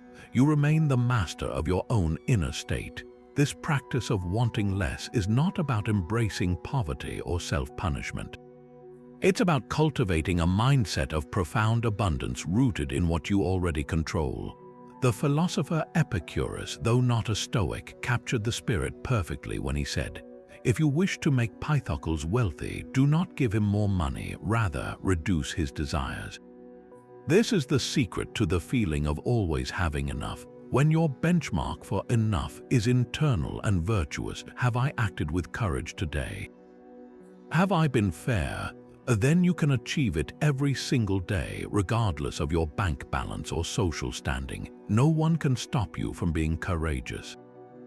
No one can prevent you from being just. Your supply of virtue is entirely within your own control, and thus you are guaranteed to always have enough. Contrast this with the person whose benchmark is external. I will have enough when I become vice president, or I will be enough when I have 10,000 followers. That person is setting themselves up for perpetual hunger, because even if they reach that goal, the goalpost will simply move and a new desire will take its place, keeping them on the treadmill of seeking the next hit of validation. This leads directly to the ultimate reward of this practice, the achievement of autarky. This Greek term means complete self-sufficiency. not in the sense of living as a hermit, but in the sense that your happiness and sense of worth are generated internally from your own resources of character and reason. A person who has achieved autarky interacts with the world from a place of fullness, not lack. They can enjoy a compliment without needing it. They can receive a criticism without being devastated by it. They can look at the success of others and feel genuine happiness for them without a trace of envy, because another person's success does not represent something they themselves are missing. Their sense of being enough is a settled fact, not a fluctuating variable dependent on daily social transactions. They are like a well-fed person walking through a marketplace. They can appreciate the delicious smells, but they feel no compulsive need to eat everything in sight because they are not hungry. Their inner hunger has been permanently satisfied by their own hand. To cultivate this in your own life, start with a simple but transformative daily audit. At the end of each day, ask yourself not only what you desired, but what that desire was trying to get for you. For example, if you found yourself craving a compliment from your partner, ask, what was the underlying need? Was it a need to feel seen, loved, valued? The Stoic move is to then ask, how can I meet that need for myself? Can I validate my own efforts? Can I acknowledge my own worth? This is the process of patching the hole. Every time you can identify an external desire and fulfill the underlying need internally, you are hammering another patch onto your bucket, making it more watertight and self-sufficient. You are proving to yourself through action that you are the source of your own water. Over time, the frantic search for external validation slows, then stops. You stop looking for mirrors and start being your own light. And in that light, you discover that you were always enough. You always had enough. You just didn't know it because you were too busy looking for someone else to tell you. This profound inner freedom of wanting less, of patching the holes in your bucket, naturally brings us to the very engine that drives it all, the choice to act with integrity, no matter who is or isn't watching. This is our 17th lesson, and it strikes at the heart of what it means to live a Stoic life. The philosophy insists that virtue is not a means to an end, it is the end itself. Acting with courage, justice, wisdom, and self-discipline is its own reward. The moment you start doing the right thing in order to receive applause or avoid punishment, you have stepped off the path. You are still chasing an external, and your peace is still contingent on the reaction of your audience.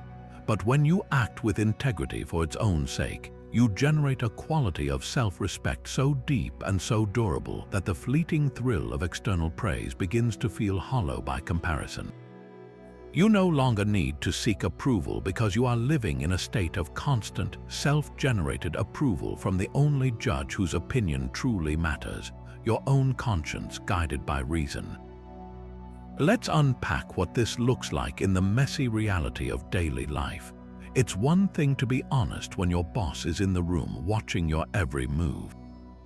That's often just prudent self-interest. The Stoic test of integrity happens when the door is closed, when the bank teller gives you too much change by mistake, when you could easily take credit for a colleague's idea in a report no one will fact-check, or when you have the opportunity to gossip about a rival to a friend who would never repeat it.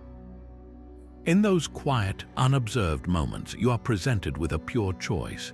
There is no audience to perform for, no social credit to be gained. The only thing at stake is your own character.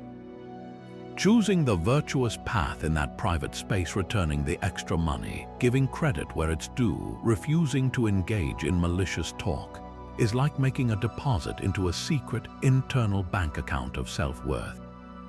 That account earns compound interest in the form of quiet confidence. You know with absolute certainty that you are a person who can be trusted even by yourself. Now consider the far more challenging arena. Acting with integrity when doing so is actively unpopular. This is where the quest for approval is truly put to the test. Imagine you're in a team meeting and the group is coalescing around a decision that you know is ethically questionable or factually incorrect.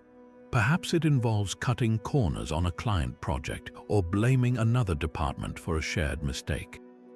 The easy, approval-seeking path is to nod along, to stay silent, to become part of the consensus. You will gain the immediate social reward of belonging, of being a team player. But the cost is a slow erosion of your inner citadel. The Stoic alternative is to speak up calmly and clearly and voice your dissent. You do this not to be a martyr or to make a scene, but because it is the right and just thing to do. In that moment, you are willingly trading the temporary approval of the group for the permanent strengthening of your own integrity. The social discomfort is real and palpable, but the internal reward, the knowledge that you had the courage to stand by your principles, is infinitely more valuable. This practice builds a powerful positive feedback loop that makes approval-seeking redundant. Every time you choose integrity over popularity, you are proving to yourself that you are the source of your own validation. You don't need the group to tell you that you're a good person. You have the evidence of your own actions. This evidence becomes an unshakable foundation. When you then do receive external praise, you can receive it graciously, but it doesn't define you. It's like a pleasant echo of a truth you already know. And when you face criticism, you can assess it from this solid ground. If the criticism is about your unpopular but principled stand, you can withstand it without flinching because you know you acted from a place of virtue. Your self-respect is not on the line. You have already paid the price for your peace of mind by making the difficult choice when it counted. Think of historical figures who embodied this, like Thomas More, who, though not a Stoic, operated from a similar principle. He chose to lose his head rather than betray his conscience, famously stating, "I die the king's good servant, but God's first." While our choices are rarely so life and death, the underlying dynamic is the same. Every day, we face a series of small beheadings of our integrity in exchange for social comfort. We laugh at an offensive joke to fit in. We fail to defend an absent friend. We remain silent in the face of an injustice because it's easier. Each of these is a small betrayal of our inner citadel. The Stoic practice is to see these moments for what they are, critical junctures where we get to decide who we are. The goal is to become a person whose inner compass is so reliable that it guides them consistently, regardless of the social weather. You stop being a weather vane, spinning with every shift in public opinion, and become a lighthouse, standing firm on your own moral ground, shining from a light that comes from within. That light, the light of your own unwavering integrity, is the most powerful and lasting reward there is. It is the ultimate freedom from needing anyone else to tell you that you're okay.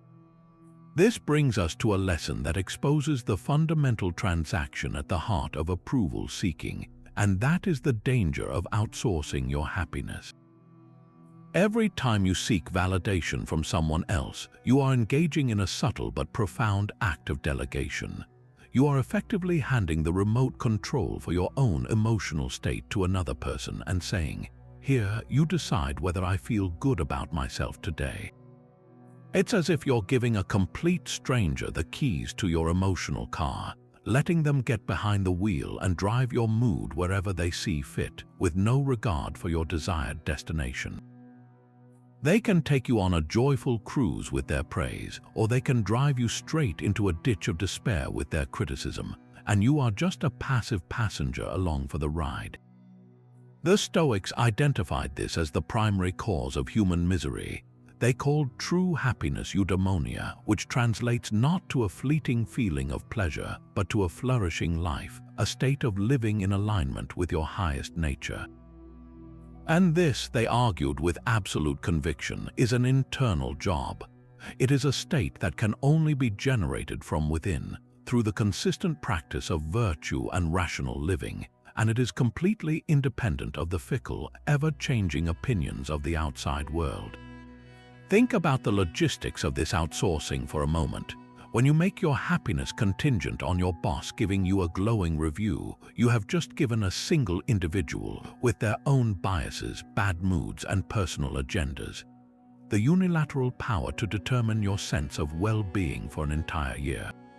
When you need your romantic partner to constantly affirm your attractiveness or worth, you have tethered your inner stability to the emotional state of another human being who is as complex and changeable as you are. This is an incredibly precarious way to live. It's like building your dream home on a foundation of sand that shifts with every tide. The Stoic alternative is to pour a concrete foundation of self-derived contentment. Your boss's review becomes data. It can provide useful feedback on your performance, but it does not get to issue a verdict on your value as a person. Your partner's affection becomes a wonderful gift to be cherished, not a life-giving resource you would wither without. You reclaim the driver's seat of your own emotional vehicle. Let's make this practical with an analogy that extends the idea of the remote control. Imagine you have a personal sun inside you, a source of light and warmth that represents your capacity for self-generated happiness and peace.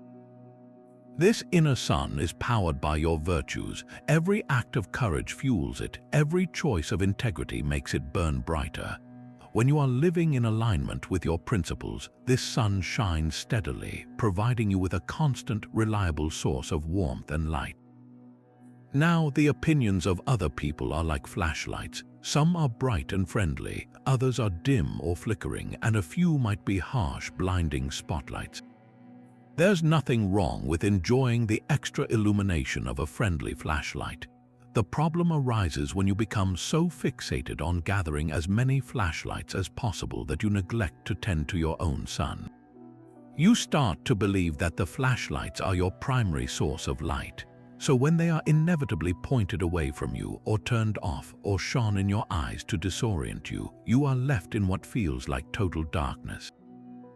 The solution, the Stoics would say, is not to curse the flashlight holders, but to turn your attention inward and stoke your own sun. Make it so brilliant that the presence or absence of external flashlights becomes a matter of complete indifference. You navigate by your own light. This is the profound shift from being an emotional consumer to becoming an emotional producer. Our consumer culture trains us to look for happiness externally, in products, in experiences, in the validation of others. We are conditioned to be takers of approval. The Stoic path demands that we become producers of our own contentment. How do you produce this internal happiness? You do it by focusing on your own workmanship, on the things that are within your control. Did you approach your work with diligence today? That's a product you manufactured, and it brings a quiet satisfaction. Did you respond to a provocation with patience instead of anger? That's another high-quality item added to your internal store. Did you choose to be kind to someone who couldn't offer you anything in return? That act generates a profound and lasting sense of worth that no amount of external praise can match. Your happiness becomes the natural byproduct of your virtuous activity, not a prize you win from the world. This is why the Stoics placed such immense importance on intention. The outcome of your actions, whether your project succeeds, whether your kindness is reciprocated, is external and uncertain. But your intention to act well is 100% within your control. You can find happiness in the intending itself, in the aiming, regardless of where the arrow lands. Consider the life of a craftsperson, like a woodworker in a quiet workshop. Their primary satisfaction comes from the feel of the wood under their hands, the precision of their cuts, the integrity of the joinery. They are focused on the quality of their craft. When they finish a piece, they may sell it. The customer's payment and appreciation are welcome, but they are not the source of the woodworker's pride. The pride was already there, earned in the solitude of the workshop through the application of skill and care. If a customer were to haggle rudely or criticize the work unfairly, the craftsperson might be annoyed, but their core sense of accomplishment would remain intact. They wouldn't suddenly believe their work was shoddy. They would know the value of what they had created. This is the mindset we must cultivate toward our own character and actions. Your life is your workshop, your virtues are your tools, your intention to live well is your craft. the opinions of others are merely the reactions of customers walking through the marketplace. Some will appreciate your work, others will not. But you, as the craftsperson, must be the ultimate judge of your own output. When you take full responsibility for generating your own sense of fulfillment from the raw materials of your choices and efforts, you fire the stranger to whom you outsourced your happiness. You take the remote control back, and you discover that you are always the one who knew how to operate it best. This brings us to a subtle but profoundly liberating Stoic practice that acts like a secret clause in the contract you make with the world. This is the 19th lesson, the practice of the reserve clause, a mental addendum you silently attach to all your plans and ambitions. The ancient Stoics would articulate this to themselves as fate permitting or God willing. But in our modern context, it's the conscious recognition that while you control your effort, you do not control the final outcome, including whether that outcome is met with applause, indifference, or scorn. It's the difference between saying, "I will give this presentation and they will love it," and saying, "I will prepare and deliver this presentation to the absolute best of my ability, fate permitting the audience's reaction." This isn't a statement of doubt, it's a declaration of wisdom. It allows you to invest 100% of your energy into the action itself, while simultaneously releasing your emotional grip on the specific result you hope to achieve. You are doing the work for the sake of doing it well, not for the sake of harvesting the approval you expect to grow from it. Think of it as building a ship. You are the shipwright. Your job is to select the finest wood, to craft every joint with precision, to seal the hull with care, and to design the sails to catch the wind perfectly. This entire process is within your control. You can pour your heart and soul into it, taking immense pride in the quality of your craftsmanship. The reserve clause is the acknowledgement that once your ship is launched, it enters the domain of the sea. You do not control the winds or the currents. A sudden storm might dash it against the rocks, or a dead calm might leave it adrift, unseen by any port. If your happiness was dependent on the ship always reaching a glorious destination to great fanfare, you would be devastated by the first squall. But if your satisfaction was rooted in the knowledge that you built a seaworthy vessel to the best of your ability, then the fate of the voyage, while important, does not invalidate your skill or your effort. The praise of the people on the shore was never the point, the integrity of the work was. Let's apply this directly to the modern workplace. Imagine you are tasked with leading a major project. The old, approval-seeking mindset would sound like this internally. I'm going to nail this project, get promoted, and finally earn the respect of the entire department. Your sense of self becomes hitched to that very specific external outcome. Now, watch what happens if the project is successful but the promotion goes to someone else due to office politics, or if the project gets cancelled at the last minute for budget reasons. The emotional crash is devastating because you weren't just working on a project, you were working on a future version of yourself that was validated and admired. The reserve clause reframes your entire approach from the very beginning. Your internal monologue becomes, "I will lead this project with diligence, creativity, and integrity, giving it my absolute best effort, fate permitting the final outcome and the recognition that follows." You still want the promotion, you still hope the project succeeds. These are preferred indifference. But your primary goal, the thing you can control and therefore the source of your self-worth, shifts to the quality of your leadership and your effort. If the promotion doesn't come, you can still look at yourself in the mirror with respect. You held up your end of the bargain. The rest was in the hands of fortune, and you were mentally prepared for her fickleness.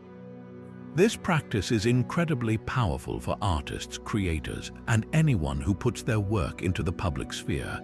A writer might toil for years on a novel, pouring their soul into every sentence.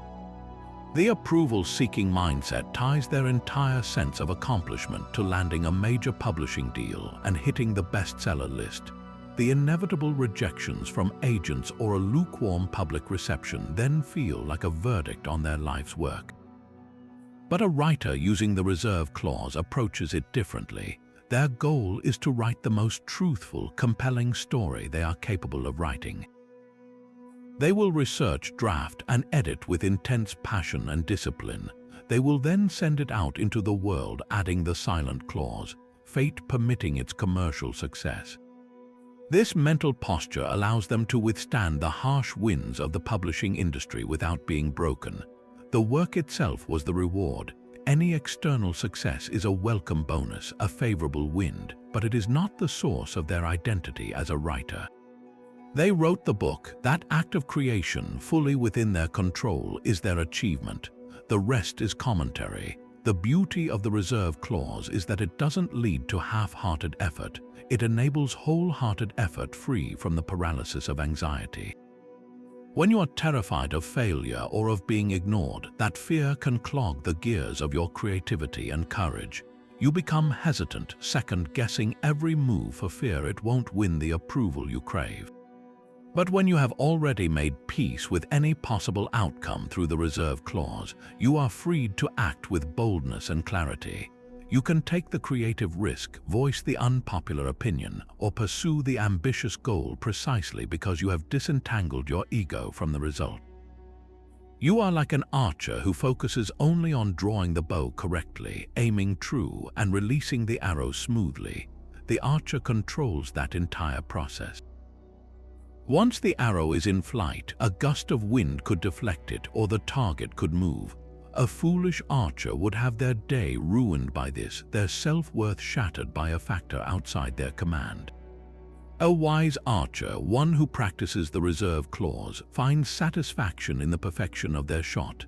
They did their part. The final location of the arrow is data for the next shot, not a judgment on their soul. By applying this simple mental habit to your undertakings, you reclaim the joy of the effort itself and build a resilience that is impervious to the unpredictable and often unfair reactions of the world. And so we arrive at a lesson that invites us to step out of our own shoes and into the worn-out boots of the very person whose opinion seems to sting the most. This is the 20th Stoic lesson: to see the full, flawed humanity in your critic.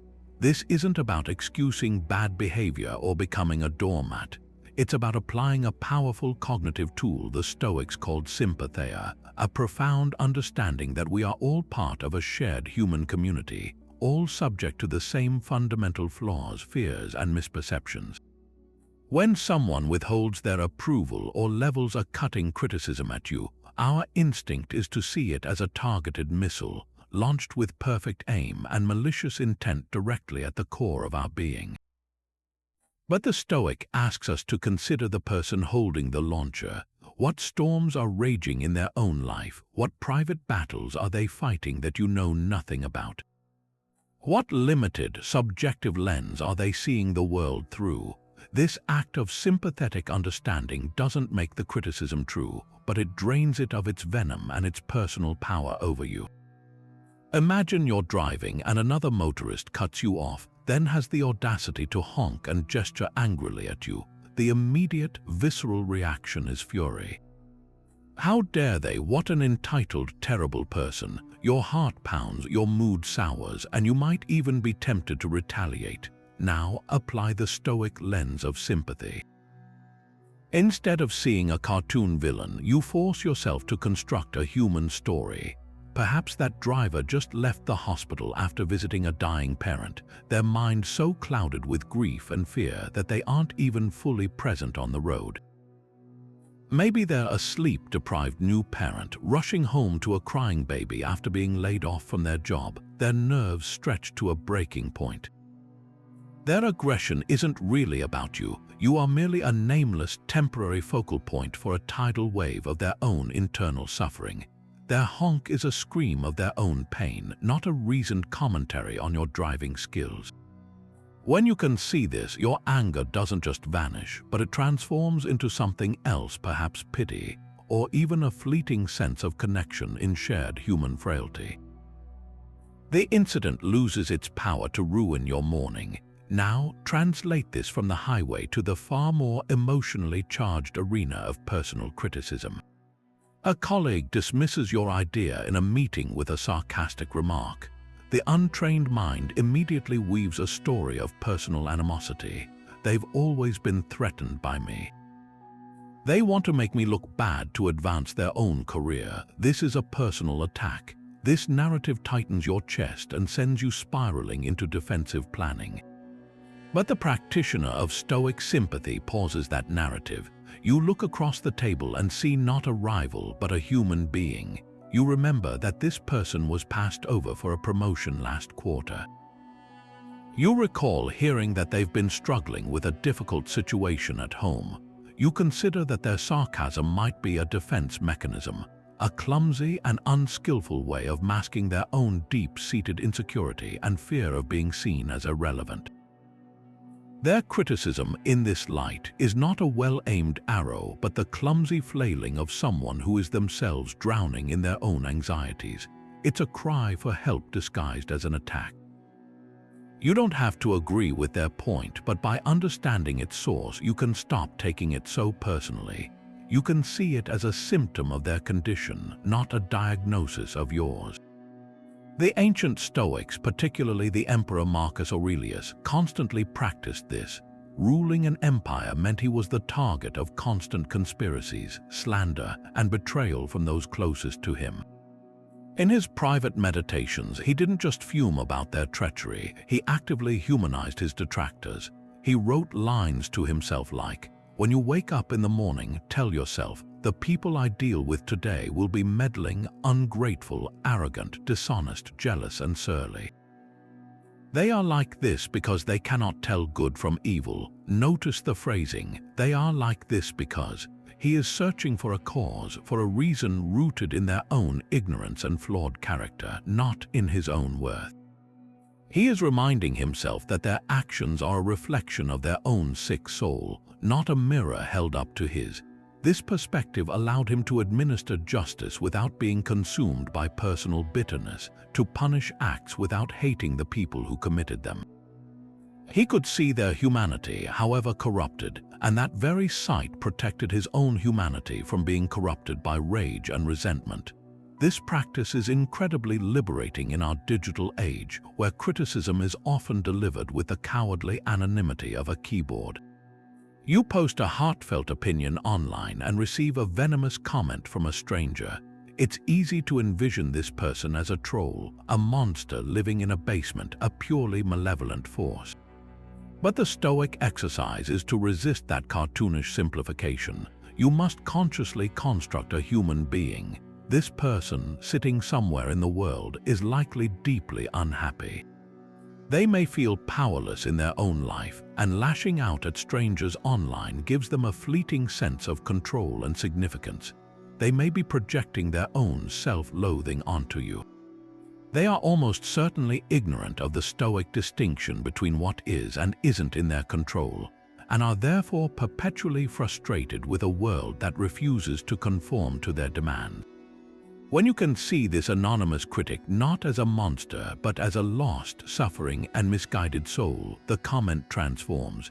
It becomes a sad little message in a bottle, washing up on your shore from a shipwreck of a life.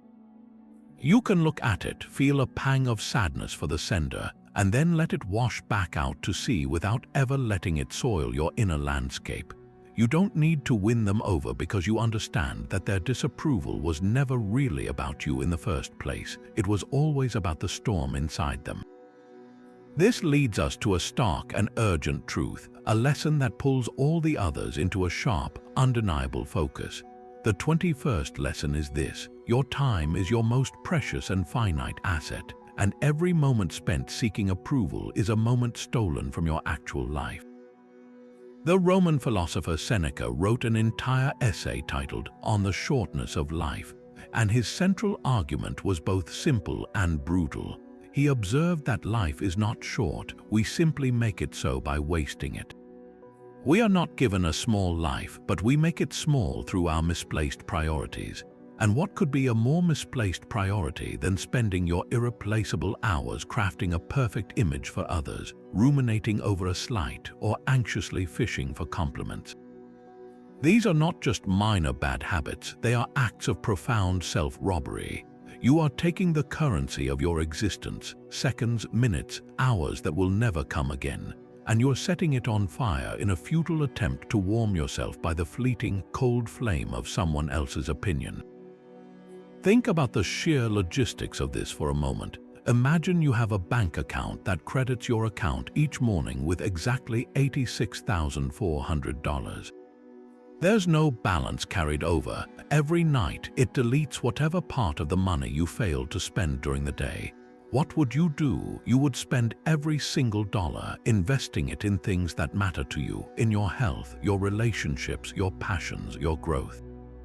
Now understand that this is not a metaphor for money. It's a literal description of your day. Every single one of us receives 86,400 seconds each day. There is no savings plan. You cannot get a refund or a carry-over. The seconds you waste today are gone forever. When you spend 30 minutes after a meeting replaying a conversation, worrying if you sounded smart enough, you have just burned 30 minutes of your life. When you spend an hour meticulously curating a social media post to project an image of success and then another hour checking for likes, you have just incinerated 2 hours of your one and only life. You have traded a portion of your finite, non-renewable resource for the chance to receive a few fleeting digital nods from people whose own attention is just as scattered and temporary. Seneca's condemnation of this behavior was absolute. He wrote, "It is not that we have a short time to live, but that we waste a lot of it. Life is long enough, and a sufficiently generous amount has been given to us for the highest achievements if it were all well invested." He then goes on to list the ways we squander this generous gift. We spend it on pursuing other people's ambitions, on pointless entertainments that numb rather than enrich, on drunkenness and sloth, and crucially, on being busy with the tasks imposed by others. In our modern context, the tasks imposed by others is the endless performance for an audience. It's the compulsion to say yes to every social invitation for fear of missing out, to stay late at the office not for the work itself but to be seen as dedicated, to mold our hobbies, our purchases, and even our political opinions to fit into a tribe that will grant us its approval. We are effectively living on a leased life, following a script written by a committee of outsiders, and we wonder why, at the end of the year, we feel a hollow sense of time having flown by without any real substance. Now, let's make this painfully practical. Conduct a quick, informal audit of your own time over the past week. How many of your mental cycles were consumed by thoughts like these? I wonder what they thought of my presentation. Should I post that vacation photo? Will it look like I'm showing off? Why didn't they invite me to the party? I need to come up with a witty response to that comment to show I'm clever. Each of these thoughts is a tiny withdrawal from your time account. They seem insignificant in isolation, but they accumulate with the power of compound interest. Over a month, a year, a decade, this adds up to thousands upon thousands of hours, entire seasons of your life, that you have donated to the phantom realm of other people's judgments, a realm you can neither control nor truly inhabit. This is the opportunity cost of approval seeking. It's not just the time spent, it's what you didn't do with that time. You didn't read that book that could have changed your perspective. You didn't start that creative project you've been dreaming about. You didn't have that deep, connective conversation with a loved one. You didn't simply sit in quiet reflection and get to know the person you are without the noise of external validation. The Stoic alternative is to become a fierce and discerning guardian of your time, treating it with the same protective reverence you would afford to your most prized possession. This means installing a mental filter on your activities and, more importantly, on your thoughts. Before you engage in any activity driven by the hope of praise, you pause and ask Seneca's question: is this a worthy investment of my life? Does scrolling through the comments on your post add a single meaningful thing to your character or your understanding? Does fretting over a casual remark from a colleague build your resilience or your skills? The answer is almost always a resounding no. this isn't about becoming a ruthless efficiency robot.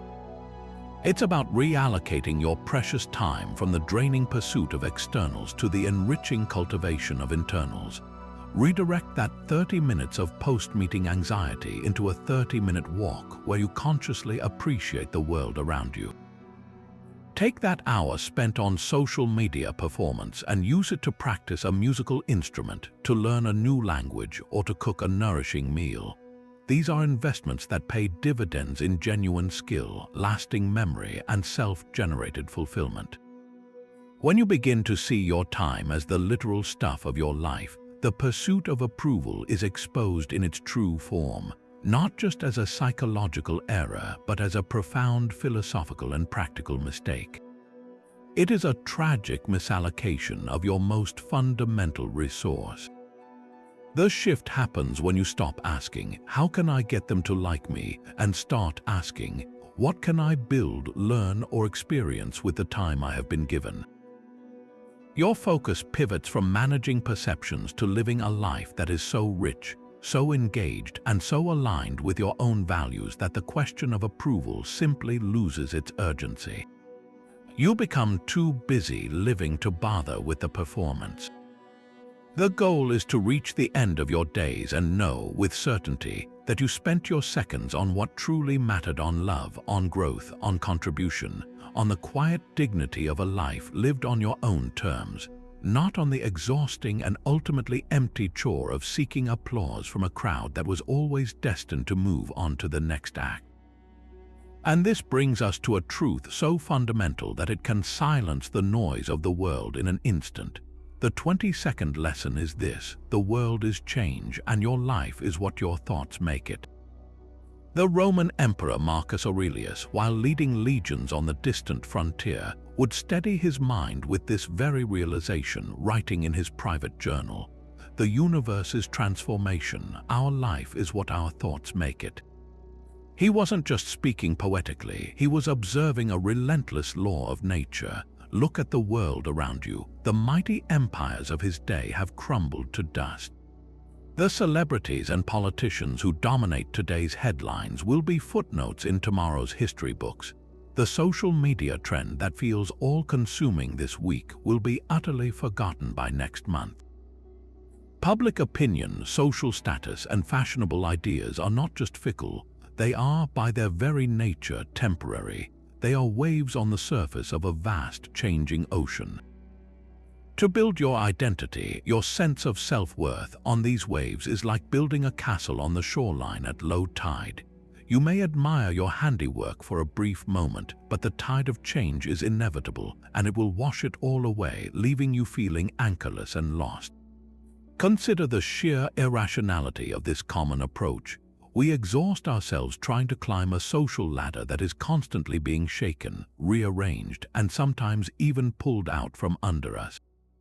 We crave a spot in the popular crowd, only to find that the crowd's definition of popular has shifted by next season. We tailor our opinions, our purchases, and even our personalities to fit a mold that is itself being remade by forces we cannot control. This is the epitome of what the Stoics would call a life lived in opposition to nature. You are fighting a battle you cannot win against the fundamental principle of impermanence itself.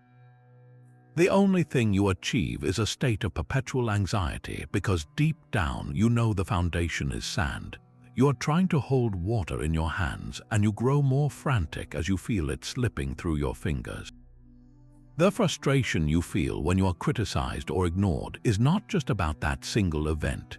It is the frustration of the entire futile project of seeking permanence in a world that offers none. So if the entire external world is shifting sand, where can we possibly find solid ground? Marcus Aurelius gives us the answer in our own mind. Your life is what your thoughts make it. The one thing that is not subject to the same kind of external flux is your internal capacity for reasoned choice. While the world outside changes, your ability to choose your judgments, your perspective, and your values remains your own sovereign territory. Your virtuous character, the integrity you cultivate, the courage you demonstrate, the justice you practice is not a commodity that the market of public opinion can devalue. It is an internal achievement built through countless small choices, and it is not for sale. A storm cannot take away your courage. A bankruptcy cannot confiscate your integrity. A wave of public disapproval cannot drown your capacity for rational thought. These are the only possessions that are truly yours, and they are immune to the ravages of time and the whims of the crowd. This is the ultimate stable foundation. Let's make this vivid with a historical example that Marcus Aurelius himself would have known. Picture a triumphant Roman general during a victory parade. He stands in a golden chariot, wearing a laurel wreath, moving through streets packed with adoring citizens who shout his name. The applause is thunderous, the approval is absolute. It is the pinnacle of external validation. Yet, riding in the same chariot with him was a slave whose sole job was to whisper in the general's ear, "Memento mori," remember you must die, and also, "Respice post te hominum tes memento," look behind you and remember that you are only a man. This wasn't meant to be depressing, it was a profound reality check. The crowd's adoration was a temporary phenomenon, as fleeting as the weather.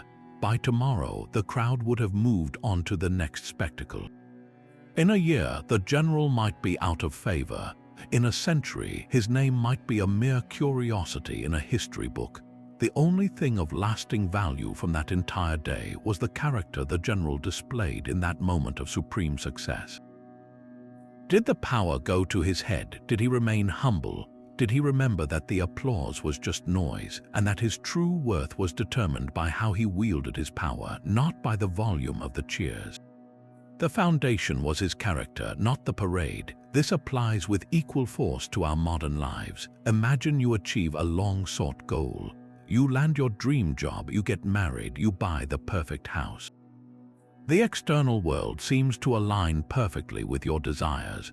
It's easy to believe that this external arrangement is the source of your happiness, but the Stoic knows that this, too, is change. The dream job may come with a difficult boss, the marriage will face challenges, the perfect house will need constant repairs. If your happiness is tied to the perfect permanence of these externals, you are setting yourself up for suffering. The alternative is to root your happiness in your thoughts about these events, in your ability to meet the difficult boss with patience and professionalism, to navigate marital challenges with grace and communication, to handle home repairs with resilience and good humor. Your life is not made by the events themselves, but by the character you bring to them. The same event, a financial loss, a professional rejection, can be a crushing tragedy for one person and a mere setback for another, based entirely on the thoughts and judgments they apply to it. This is the incredible power that Marcus Aurelius points to. You are the interpreter of your universe. The world provides the raw data, the criticism, the praise, the success, the failure. But you hold the sole authority to assign meaning to that data. When someone criticizes you, you have a choice. You can interpret that data through the old, fragile lens of approval seeking, which says, "This comment means I am inadequate and unlovable." This interpretation will cause you pain, or you can interpret it through the sturdy lens of Stoic wisdom, which asks, "Is there truth here I can use to grow?" If not, this is merely the sound of another person's perspective, which has no power to alter my own self-assessment. This interpretation leads to growth. Chinese letter. The external event didn't change, the data was the same, but your life, your emotional experience in that moment was completely determined by your thought about it. By consciously choosing your judgments, you are not ignoring reality. You are engaging with it from a position of strength, building your life on the one piece of ground that never erodes, your own capacity for reasoned choice and virtue. But after learning to see the world's change and to guard your inner citadel, you might wonder, where exactly do you go inside to find that unshakable ground? This brings us to the 23rd lesson, the practice of withdrawing into yourself. In a world that never stops shouting with notifications, opinions, demands, and the endless performance for an audience, the Stoics prescribed a radical act of quiet rebellion, turning away from the noise and journeying inward. This isn't about running away from your responsibilities or becoming a hermit. It is a strategic retreat, a conscious decision to step off the stage for a while and enter the quiet backstage of your own mind where the real director of your life resides. The Roman Emperor Marcus Aurelius, who carried the weight of an empire on his shoulders, constantly reminded himself of this need. He wrote, "People look for retreats for themselves in the country, by the sea, or in the mountains, but this is altogether unphilosophical when you can at any moment retreat into yourself.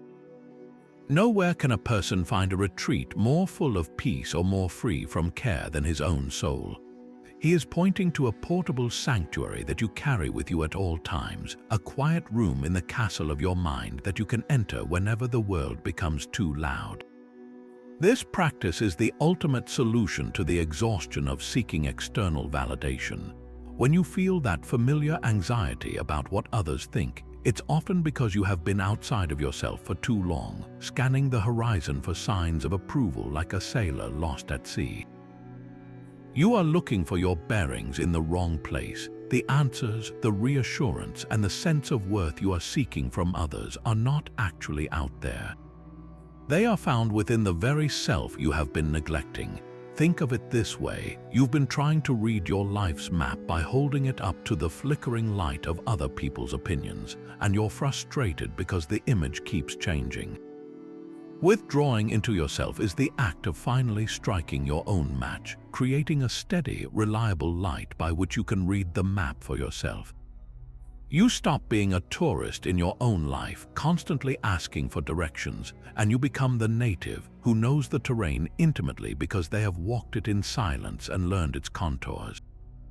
So how do you actually do this? How do you withdraw into a self that might feel unfamiliar after years of looking outward? The Stoics suggested several practical gates to this inner sanctuary. The first and perhaps most powerful is the practice of journaling. This isn't about keeping a diary of daily events, but a philosophical journal, a private conversation with your own soul. You sit down with a notebook and you ask yourself the big questions that the noise of the world usually drowns out. What is within my control today and what is not? Where did I act in alignment with my values and where did I stray? What am I truly afraid of, and is that fear rational?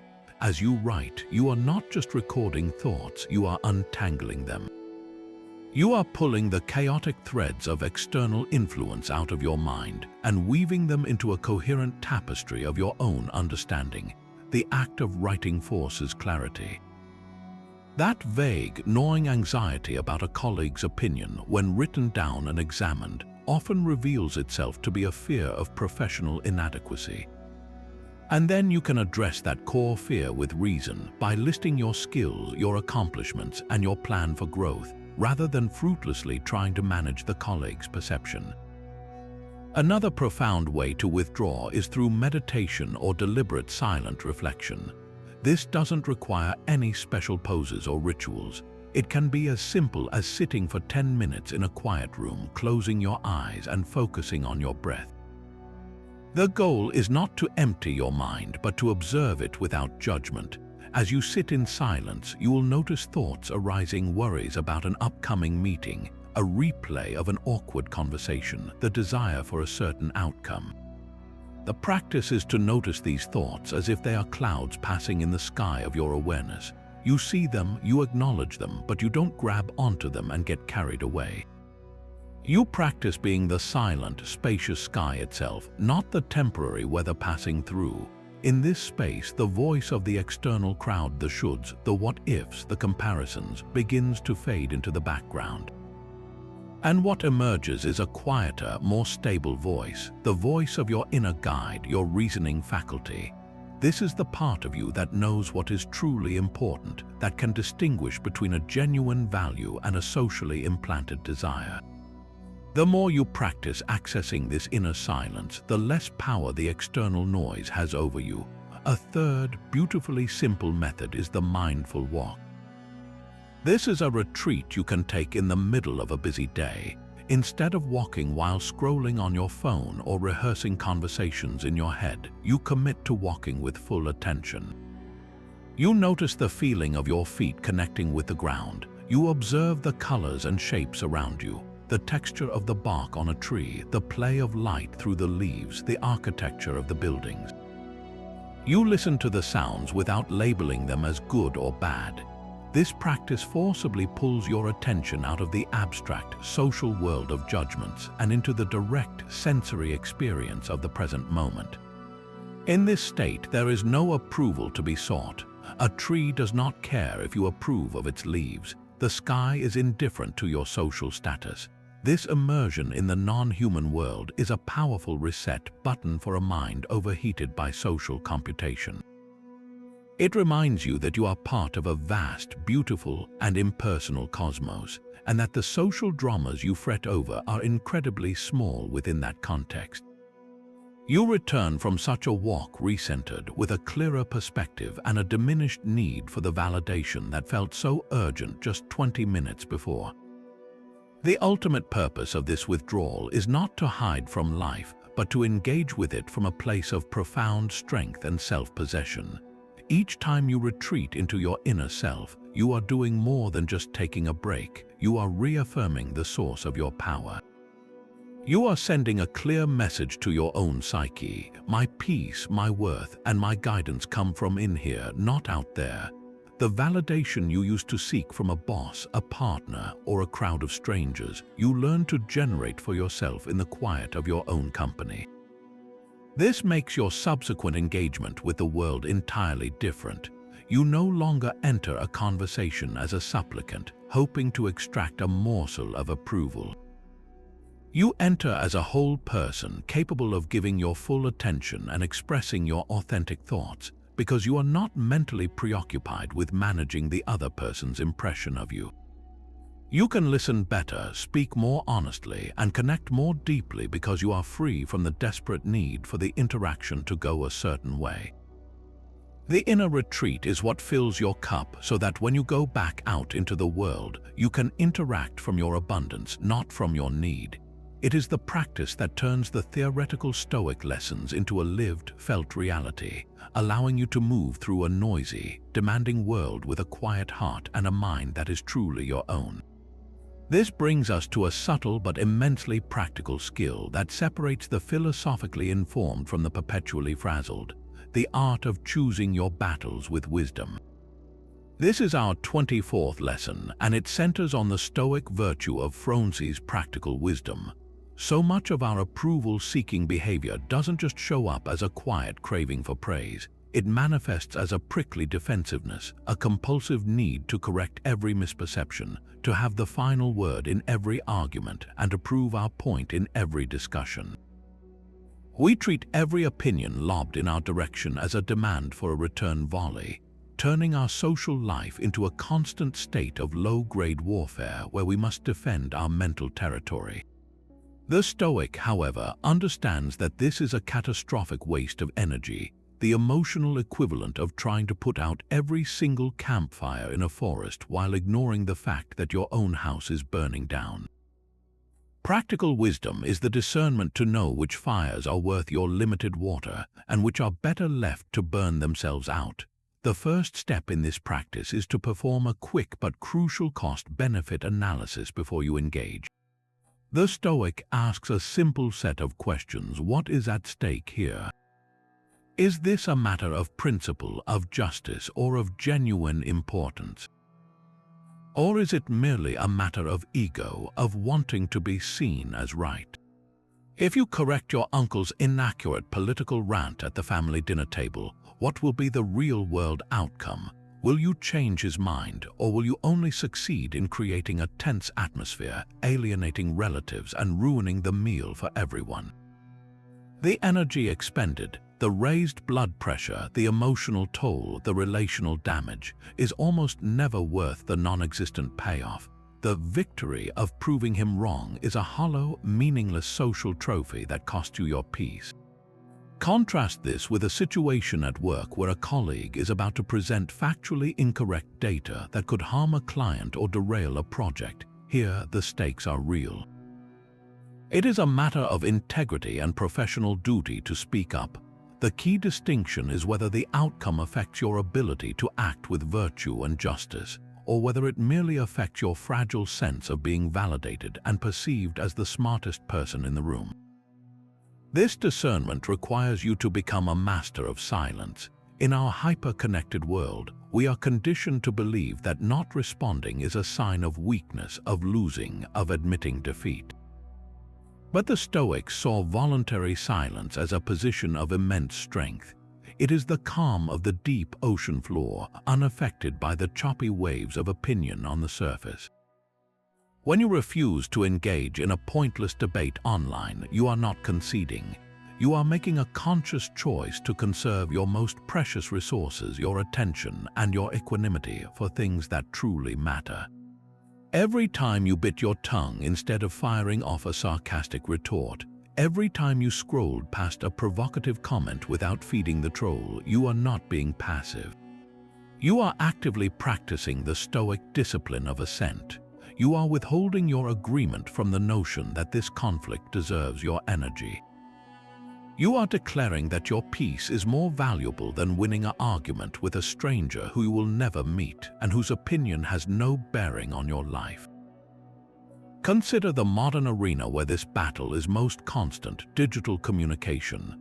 You receive an email that feels dismissive or a comment on a shared document that seems unnecessarily nitpicky.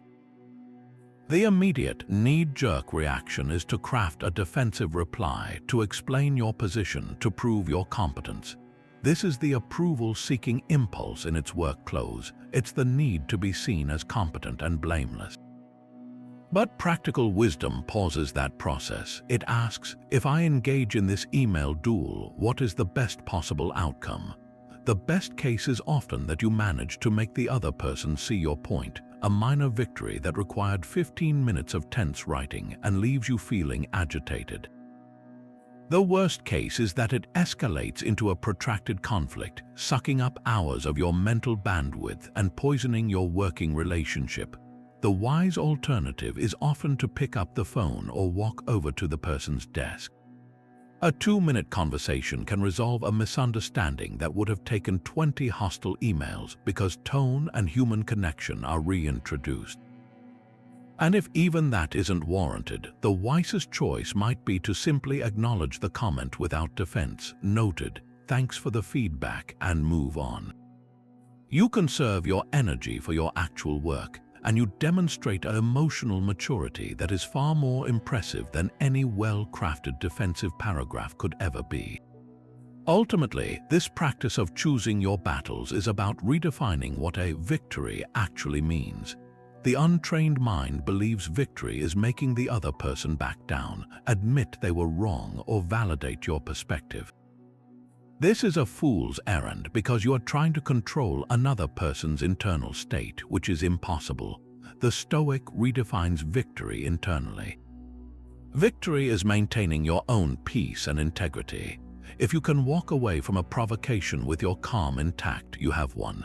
If you can receive a rude comment and not feel compelled to reflect the rudeness back, you have won. If you can let someone else have the last word in a trivial argument and go about your day unbothered, you have won a much greater prize than they have. You have won your own freedom. You stop keeping a mental scoreboard of social wins and losses, and you start cultivating an inner garden that is walled off from such petty competitions. The battles you choose to fight become rare and significant, reserved for moments when your core principles or the welfare of others is genuinely on the line. And in all other cases, you learn the profound power of a graceful and strategic retreat, not as an act of surrender, but as the ultimate demonstration of self-command. And so we arrive at the final anchoring lesson, the one that brings all the others into a single, brilliant focus. This is the 25th lesson. The ultimate goal of life, according to the Stoics, is to live in agreement with nature.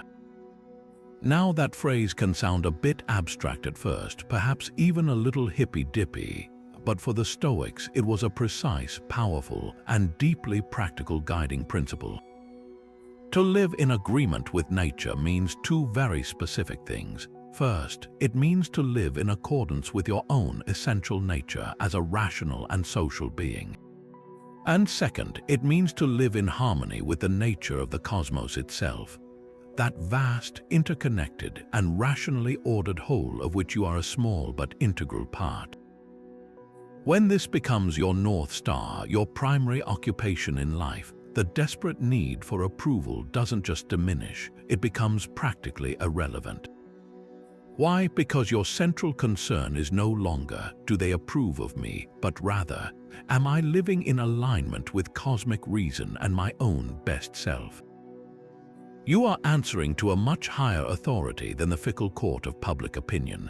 Let's unpack what this means for you as an individual. Your nature as a human is defined by your capacity for reason. It's your unique gift. A tree's nature is to grow toward the sun. A lion's nature is to hunt and live in a pride. Your nature is to think, to deliberate, to choose your judgments, and to act with purpose based on those reasoned choices. When you live in agreement with this nature, you are exercising your highest faculty.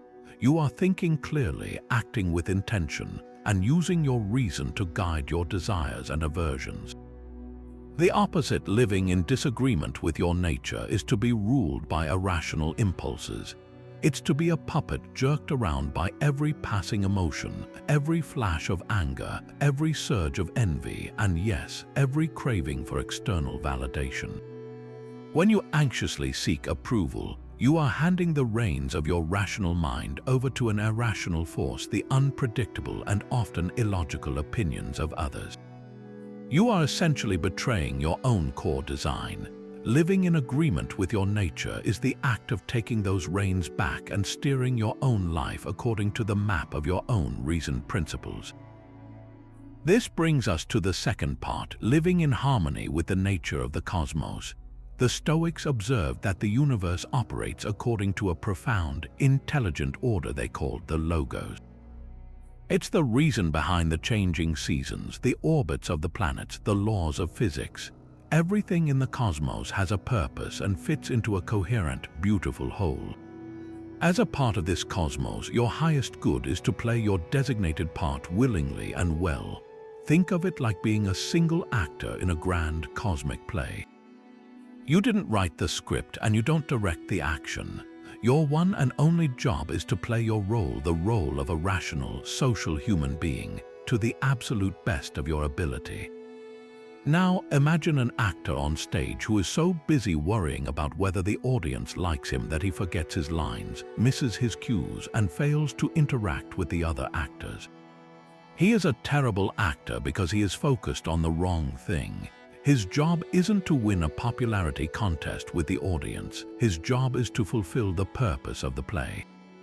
In the same way, your life's purpose isn't to win the applause of the crowd. It is to play your part in the cosmic order with virtue, which for the Stoics meant with wisdom, courage, justice, and self-discipline. The audience's reaction, be it praise, silence, or boos, is entirely beside the point. When you internalize this, a profound shift occurs in how you approach every single day. Your primary metric for success changes completely. You stop asking, how can I get more people to like me? And you start asking, how can I live more virtuously today? How can I use my reason to make better choices? How can I contribute to the common good, which is my social nature's calling? This reframes every challenge, including social rejection, as a test of your ability to stay true to your role. If someone criticizes you for a principled stand you took, you don't see it as a failure. You see it as a scene in the play where your character is tested. The question is not, how do I get this person to like me again? But, did I act with justice and courage in that scene? Did I play my part well? If the answer is yes, then the scene was a success, regardless of the other character's reactions. Your fulfillment comes from the quality of your own performance, not from the reviews. This perspective is the ultimate liberation from the approval trap. The need for approval is, at its root, a form of disagreement with nature. It's a rebellion against the fact that you cannot control other people's minds.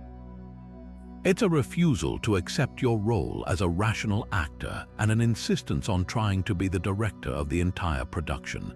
It is exhausting, frustrating, and doomed to fail. But when you willingly and joyfully accept your true role, all that struggle evaporates. You understand that another person's opinion is just another part of the cosmic script. It's a line delivered by another actor. You don't have to agree with the line, and you certainly don't have to let it derail your performance. You can receive it, respond to it with virtue if necessary, and continue on with your part.